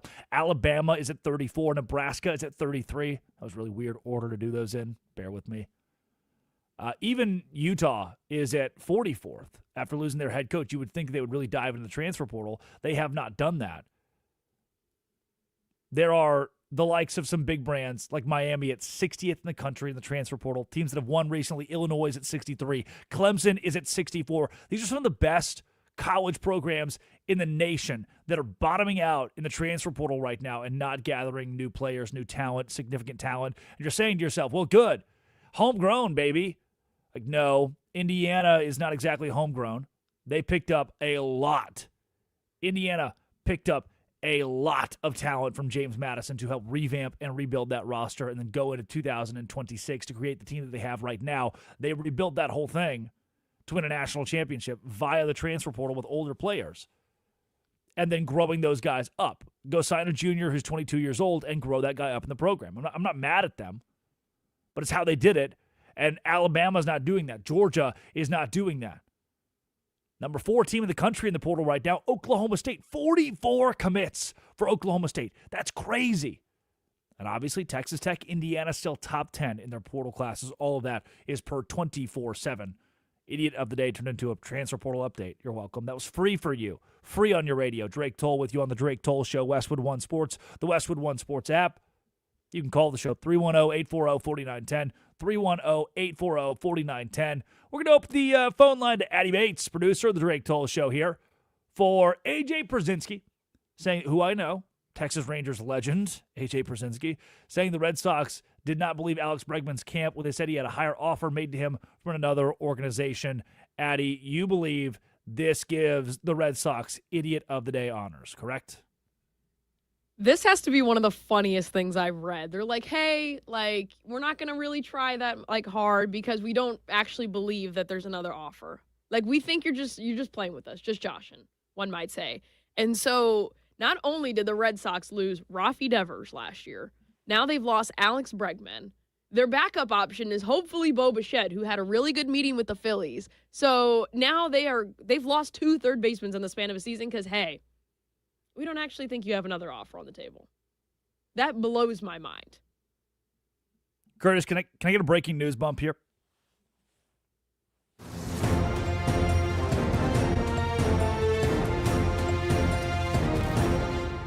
Latest from the MLB. There he goes, Alex Bregman from the Boston Red Sox to the Chicago Cubs. We bring in MLB expert Addie Bates to the Drake Toll Show. Addie, what does this do for Major League Baseball? How groundbreaking is this move? I mean, for the Chicago Cubs, now you have Dansby Swanson and Alex Bregman. Let me tell you, number 1 and number 2 in that respective draft class on the same team. Like, the Cubs are doing great things this offseason. They're going to be a team to watch out for. The Brewers, watch out. You haven't done anything. But the Red Sox, when every team in the AL East is making moves, like the Orioles, oh yeah. The Blue Jays, yeah. Yankees, they'll get there. Red Sox are toast. This is a terrible move for the Red Sox, and it's honestly embarrassing if your name is Craig Breslow. And I'm so sorry if you are a crazy Boston sports fan, because you're probably crying in your pillow right now. You probably are. I would be. I remember losing Alex Bregman. I remember that as an Astros fan. That's not a fun game. Addie Bates, bad breakup. Joining the Drake Toll Show, MLB insider and expert. She's in the locker rooms. She's talking to the sources. She's with the teams here on Westwood One Sports and the Westwood One Sports app. Addie, give me the context here for Alex Bregman, his camp moving to the Cubs. Does this make the Cubs an instant World Series, not just contender, but possibly co-favorite with the Dodgers? Or is it more important to talk about how it tanks the Boston Red Sox? Ooh. I wouldn't put them as a co-favorite with the Dodgers, but I would put them as a postseason caliber team at the moment as we speak. I do like this Cubs team now. I like how it's built. They know they're going to lose Kyle Tucker. They know they're going to lose that bat. So why don't you bring in a seasoned veteran on a deal that has no opt-outs each year, no trade clause, because he said he wants his family to actually settle down. So you have a 5-year deal with Alex Bregman.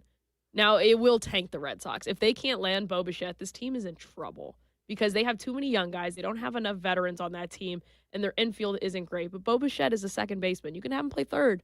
He's not going to fill that Alex Bregman hole. But again, if you're a Red Sox fan, I'm so sorry. Good luck. Please do not drink all your sorrows away. There's still hope. Addie Bates, MLB expert and insider on the Drake Toll Show. Hopefully later we're joined by Addie Bates, producer of the Drake Toll Show.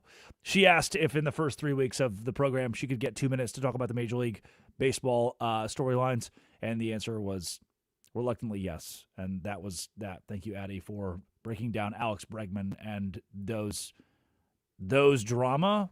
Last idiot of the day. The entire Steelers offense, coaching staff, I don't know, man. The janitor who mops the floors and the field crew who mows the grass. Per ESPN Insights, the Steelers' offense was nowhere to be found in Monday's wild card game against Houston. Oh, this just reading. I'm not a Steelers guy, but reading this, throw up in my mouth. The Texans outgained the Steelers 408 to 175. That is Steelers' worst yardage differential in a playoff game in franchise history. The Steelers' fewest yards in a playoff game since December 21st, 1947, when they had 145 against the Eagles in their first playoff game in team history. Oh, that's so bad, dog. Like, I don't think you understand. We spent years talking about how the Steelers are bad in the postseason, and last night was going to end the trend. They were finally going to win. There would be hope again. The light would shine in the life of Steelers fans all over the world, and they would win a playoff game because it was a Monday night, and they'd won 24 straight on Monday night at home, and they just did the impossible, the unthinkable, and had their worst game since December 21st, 1947.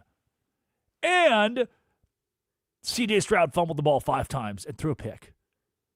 Still outgained the Steelers 408 to 175. That is how we say in this industry, bad. Very, very bad, the entire Steelers offense, and those adjacent get idiot of the day. Round the corner, this weekend, we're going to see the New England Patriots take on the Houston Texans. And the Pats under Mike Vrabel can make their first AFC Championship game since 2018. The only problem? That Houston Texans defense, Jalen Petrie standing right in the way. This is how the New England Patriots will win. And this is the Drake Toll Show. You know how it is. If my aunt had male parts, she'd be my uncle.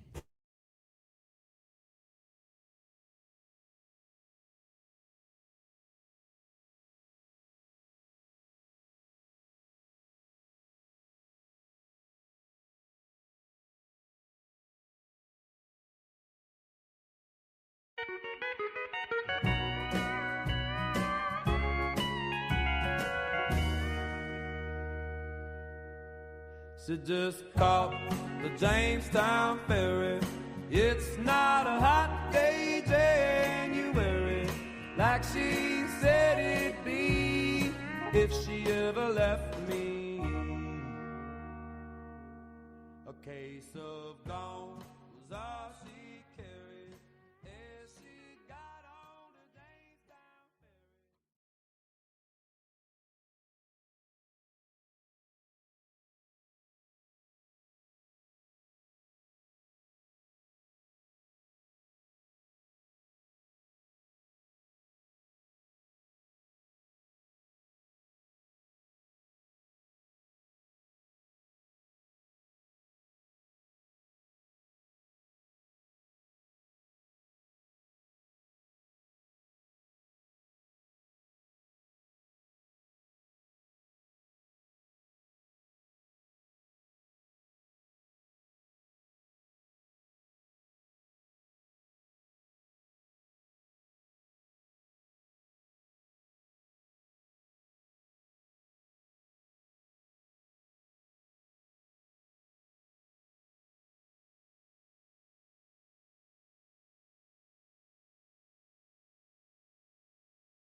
Yeah, I woke up this morning, rolled out of bed, 4:50, Savannah, Georgia, Wilmington Island, Georgia, just off the coast of the Atlantic, next to Tybee. 2 dogs, one from a puppy mill, one that I rescued last week in the middle of my early life crisis, surrounding me, shedding everywhere. And I thought, man, it's 4:50, it's early. Going to go do the Drake Toll Show. Westwood One Sports, the Westwood One Sports app, with me, Drake Toll. But what happened is I got outside, and after about, I would say after about 6:45, going into the 7 o'clock hour, went outside just for a second during a commercial break. And it's so incredible to me, the world at dawn, on a day like today, where it's 32-ish degrees as we speak. It's like this silent, this cathedral, like this silver cathedral. And there's almost a weight to the frost. Like you're in the stillness and you just breathe. And it's like your soul has become visible in this portion of air that is frozen. But it's like the ghost of a soul bringing warmth that dances the biting air. Like a translucent veil before you. You just push it out from your lungs into the winter sky. There's almost like a sincerity in that mist. You start remembering, like, this is proof of life, proof of sentience. It's a temporary, like a masterpiece of heat and moisture, and it works together to create beauty in the middle of so many feelings. I looked through the frozen haze. The world quiet, yet to awaken. And I was remembered. I was remembered. For in this moment, there was a soul within, bright. And I hope that if you're a Pittsburgh Steelers fan, you woke up today and you felt that. You breathed life into the air, into the winter air in Pittsburgh, and thought, the factory. Here we go again. Let's go to work. Luckily, there's that one school district that allowed their students 2 hours of leeway today. They're probably all listening. McKeesport School District, probably all listening to the Drake Toll Show today on Westwood One Sports, the Westwood One Sports app, to get their latest on the Pittsburgh Steelers. Sorry to you, children. You get 2 extra hours to sleep off whatever happened yesterday. And this NFL segment today is sponsored by Robinhood. You expect more from yourself, expect more from your money. Get started today at Robinhood.com/yourmoney. Robinhood.com/yourmoney. The New England Patriots, the New England Football Patriots, want to reach their first AFC Championship game since 2018. They will not play. We had Crazy Boston Sports Fan on yesterday. He called in yesterday, and he told us, he said, Drake, I would want nothing more than for the Pats to face the Steelers. The Patriots will make a mockery of the Steelers. Instead, New England will get the Texans. The brutal Texans defense. And after what we watched this weekend, after what we watched last night, and look, the Texans offense did stall. 5 fumbles, an interception for C.J. Stroud. They didn't lose all of those fumbles, but still 5 is an aggressive number. The inability to snap the ball consistently and efficiently was bad. And once again, the Texans will go into a cold weather environment, 35 degrees, Foxborough, Massachusetts, on Sunday for an afternoon with a date in the AFC Championship on the line. By the way, quick pin in it. The times are official. 4:30 p.m. on Saturday, Bills at the Broncos. Denver favored by 1.5. The 49ers and the Seahawks will play at 8 p.m. on Fox on Saturday night. Seattle is a 7.5-point favorite at home against San Francisco, who has been injury-ridden, but they did just go on the road to beat the Eagles. Then the Texans at New England. They'll face the Patriots. And Mike Vrabel's squad favored by 3. That is at 3 o'clock on Saturday on ABC. The Rams-Bears, 6:30. Night game in Chicago on Sunday. Rams on the road, favored by 3.5 with an over-under of 50.5. And that 6:30 kick on NBC. Another just quick aside pin in it. Thank goodness. As someone who lives on the East Coast, it is brutal for these games to start at 8:15. ESPN's the king of being like, yeah, kickoff's at 8. 8:23 rolls around, and they're just now getting underway. That's what it felt like last night between the Texans and the Steelers, a game in which Houston got the win. And now we gear up for the AFC divisional between the Patriots and the Texans. Here's the biggest takeaway that I have so far on this game. What you just saw from Houston defensively is what you're going to see again. But they're playing a Drake May who's MVP caliber. And that, my friends, could make all the difference. The number 2 seed Patriots hosting the number 5 seed Texans, the AFC divisional round. 30-6 for Pittsburgh and Houston. 16-3 for New England and Los Angeles. Both of them blowouts. The Pats had not won a playoff game since the Super Bowl in February of 2019. That was the 2018 season. And the Texans have reached the divisional round 6 times. Listen to this, the franchise. 6 times since their birth in 2002, but they're 0-6. They have never made the conference championship game. Oof. And these 2 teams? Well, they have only squared off once since 2021. Gillette Stadium, Week 6, 2024, 41-21. Houston wins the game. Stephon Diggs was playing for the Texans.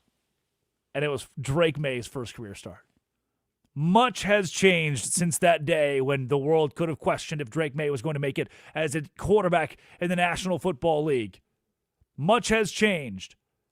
But now New England, who's a juggernaut, and many have them favored in the AFC, favored to go to the Super Bowl this year. I have buddies with futures on it because they trust Drake May so much. They'll face a defense that was so stingy last night. They held Pittsburgh to, listen to this. I gave it to you earlier. I'm going to give it to you again. Texans outgained the Steelers 408 to 175. Aaron Rodgers, you told me.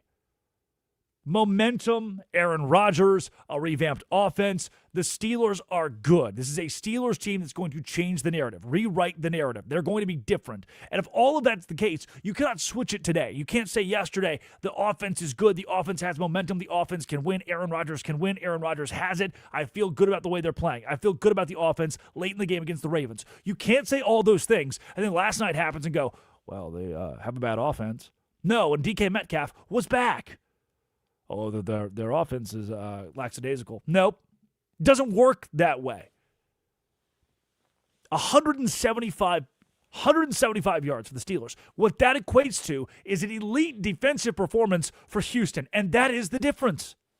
That is the difference.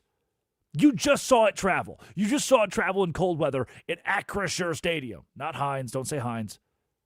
at Acrisure, one of the toughest places to play in the NFL. A place where listen to this. If you flip it, if you find the inverse of one of the wildest stats we heard today, the stat was that the Pittsburgh Steelers had not lost at a home game on Monday night since 1991. Had not lost a home game on a Monday night since 1991. 24 straight wins. That means that 24 teams are 0-24. That means 24 teams have combined to go 0-24. 24 teams have lost. The Texans just did something that 24 consecutive teams could not do. As wild as that stat is for the Steelers, it's just as wild for the teams that are losing any given Sunday. What about Mondays?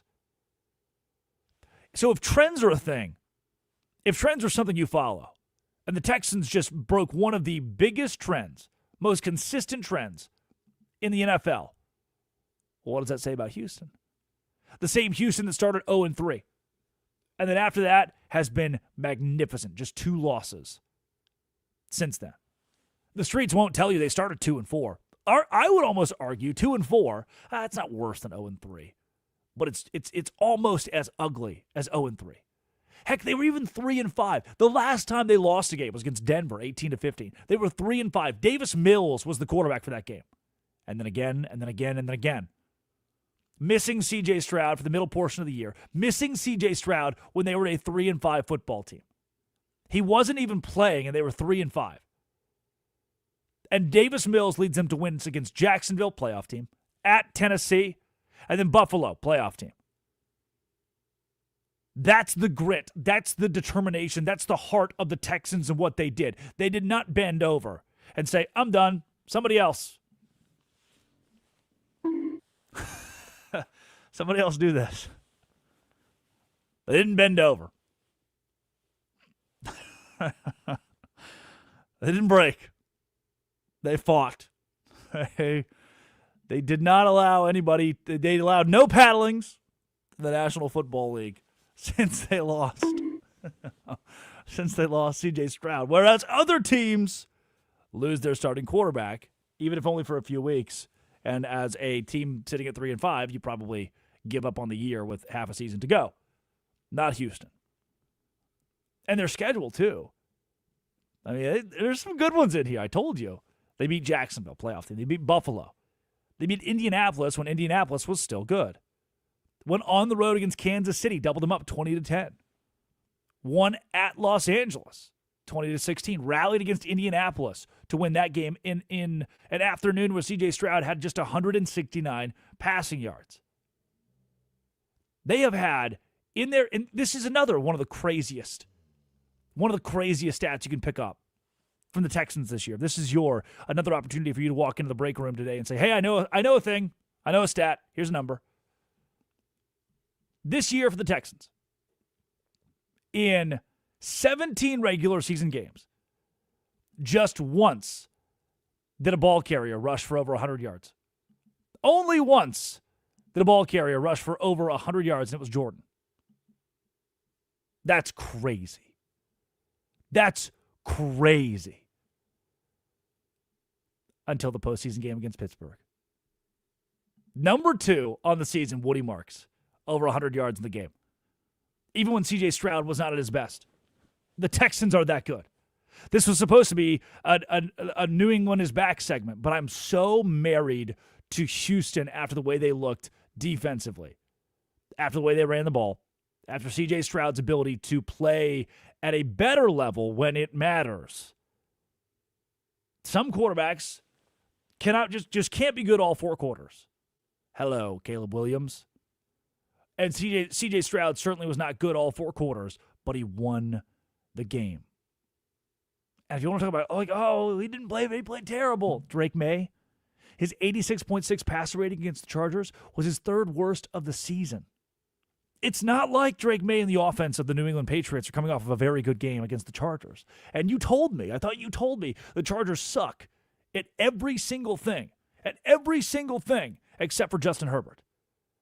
Every other piece of the Chargers sucks, right? I thought you told me that. Does their defense? If their defense sucks, and Drake May was held to his 3rd worst efficiency of the season, that's not good. It will be a slim margin for error Houston's O-line, as much as I thought the Houston O-line would crumble this week, they were good enough. They were good enough. And I think the Texans, taking advantage of the Patriots O-line themselves, with that defense, will get pressure on Drake May, who is mobile, no doubt, who is mobile and proved it again this weekend. But they'll get enough pressure, and they will not let him escape the way the Chargers did. The Texans tied 6th in sacks as a team in the regular season. They have a couple of the best pass rushers in the league, and that defense could wreak havoc in New England on Sunday. We will predict all of those as the week goes on Thursday, Friday, as we find out who will play, injury reports, and the pulse of those games. We'll talk to experts over the course of the rest of the week as well here on Westwood One Sports and the Westwood One Sports app. I'm Drake Toll with the Savannah Bananas organization, Locked On Big 12 College Football Kickoff with Amazon Fire TV. And coming up, Dead or Alive, who is dead and who is alive today? It's a Tuesday, so we're playing it. And we'll hear the best of the best from Kevin Harlan last night in his calls from Pittsburgh and Houston, and a big win for the Texans. This is the Drake Toll Show.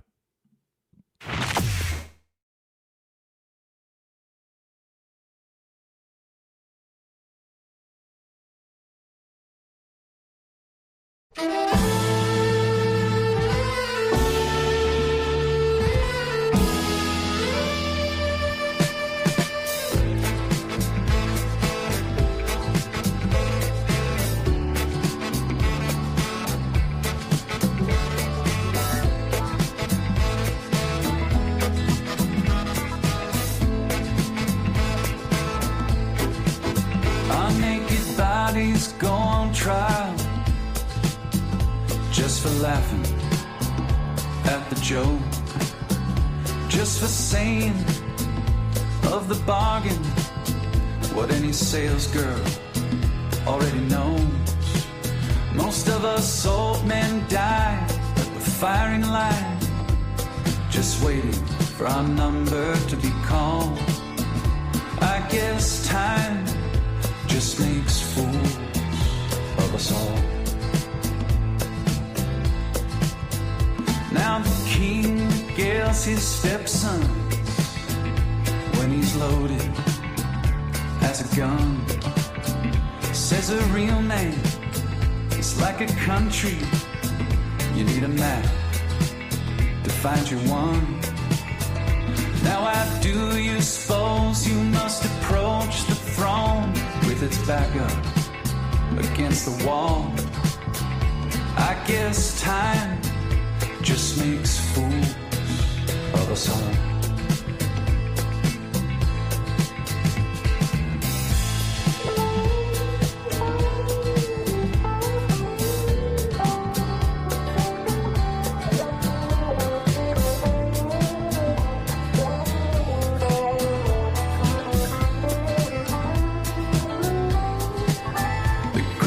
Minds of my generation gladly conscripted in the war of defending any Goliath that would deign darken the door. Now with your genius for picking battles, it's no wonder every helmet is too small. I guess time just makes fools of us all. I guess time just makes fools of us all. My drink is watered down.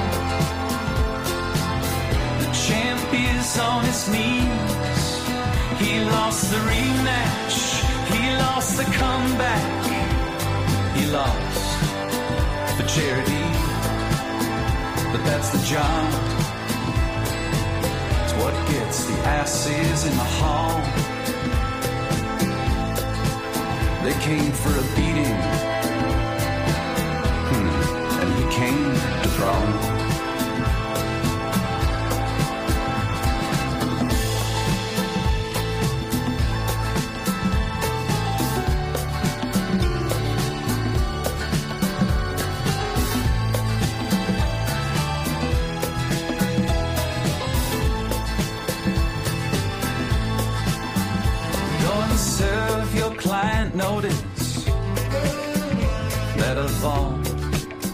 gods I have known.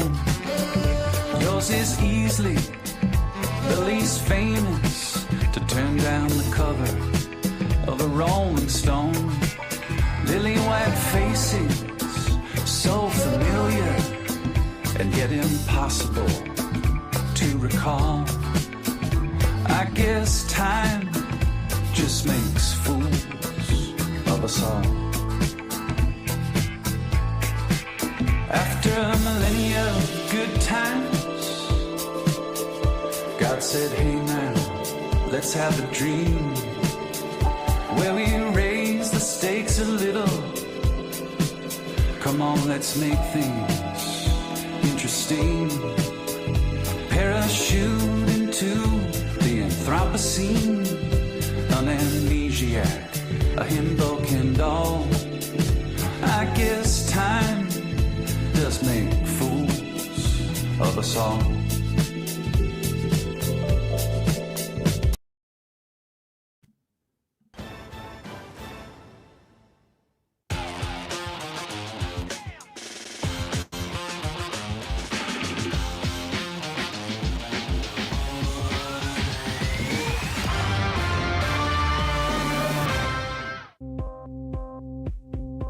I got a sweet little body and she's rolling in the caddy with me.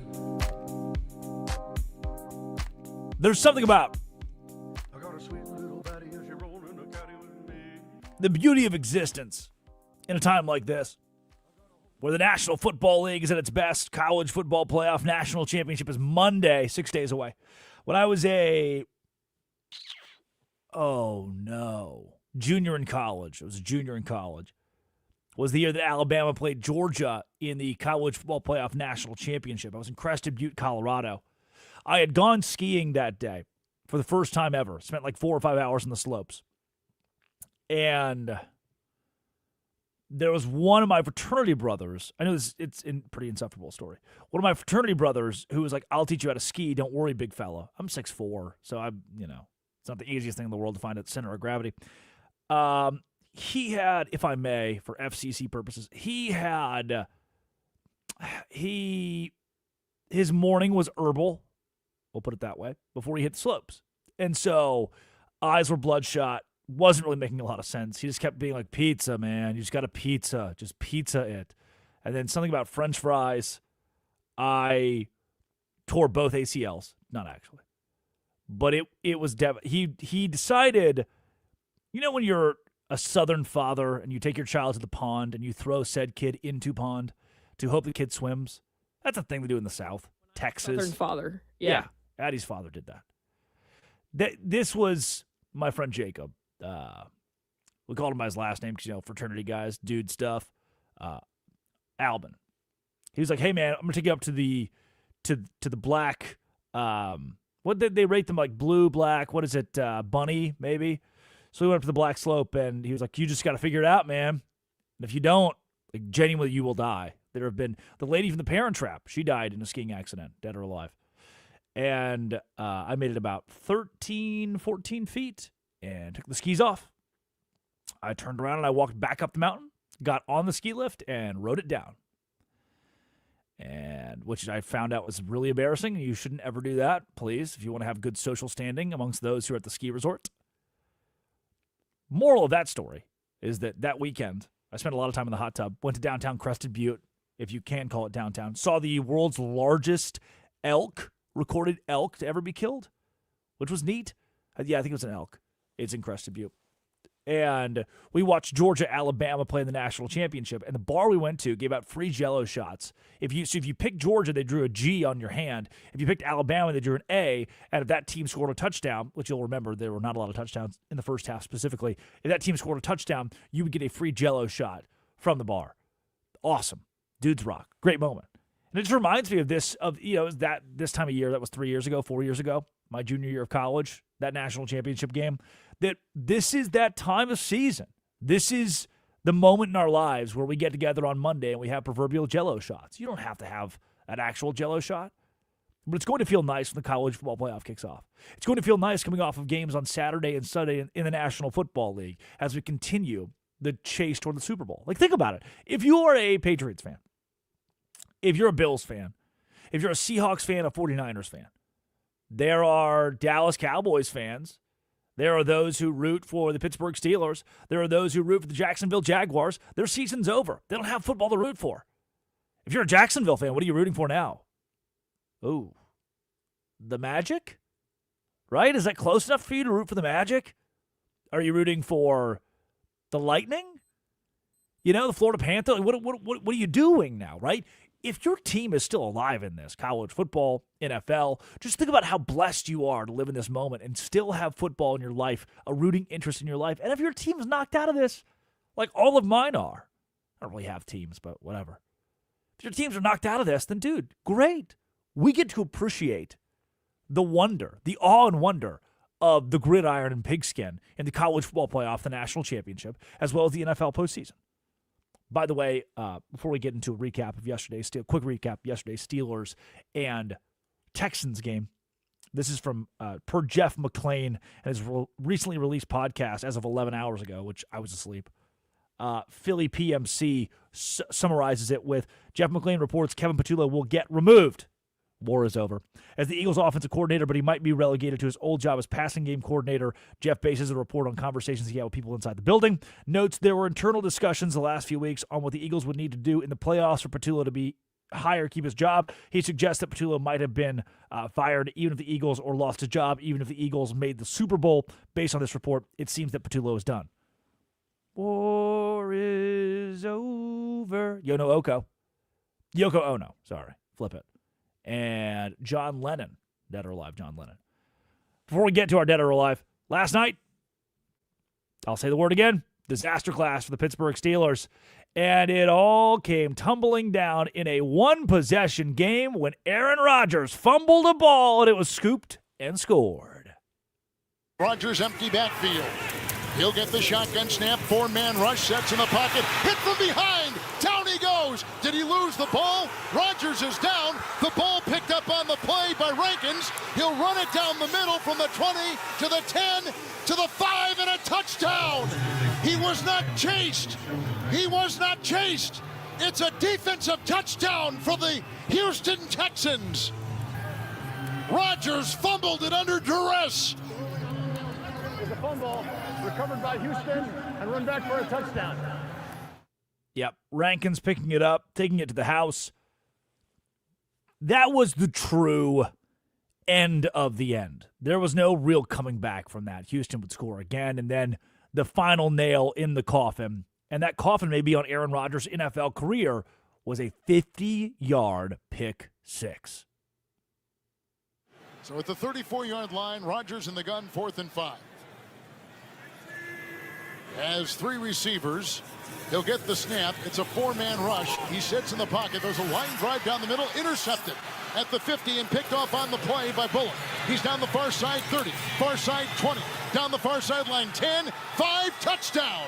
Rodgers has thrown a pick six. Rodgers has thrown a pick six in what might be the final pass of his career.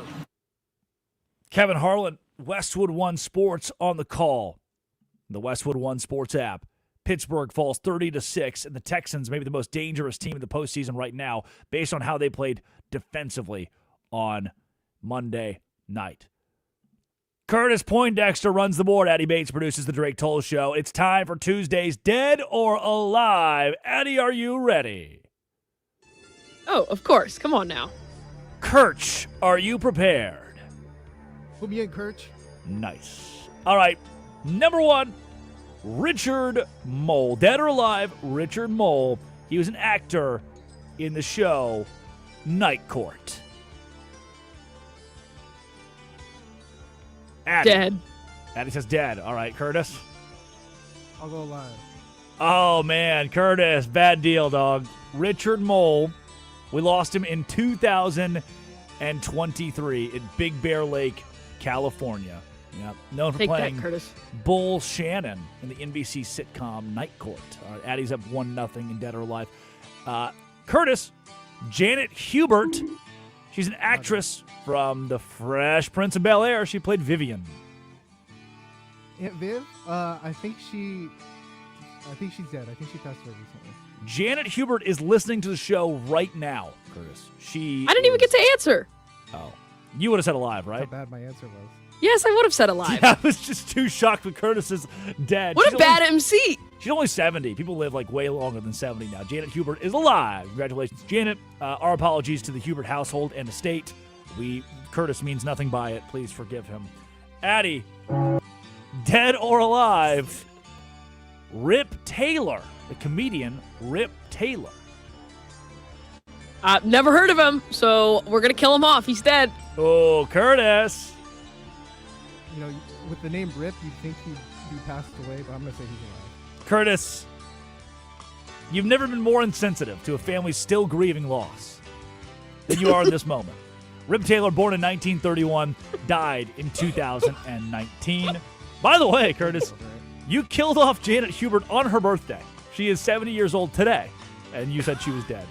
Rip Taylor, also no longer with us. Got a couple more here on Dead or Alive. These are also celebrity birthdays. Tracy Bingham, Curtis. Tracy Bingham, actress from Baywatch. Let's go alive. Yep, she is, no doubt. Sorry, Addie, it's fine. It's just me versus Curtis at this point, trying to figure out if he can get any of them correct. Tracy Bingham is alive. She was in Baywatch. She's only 58, by the way. Happy birthday, Tracy. Jordan Tate was her character. Addie, this is going to be possibly an easy one for you. Maybe not. Addie, Trace Atkins, dead or alive? He's alive. Ooh. Country singer Trace Atkins, Curtis, dead or alive? I'll go alive, too. Yeah, Trace Atkins is still with us. 64 years old, Louisiana native.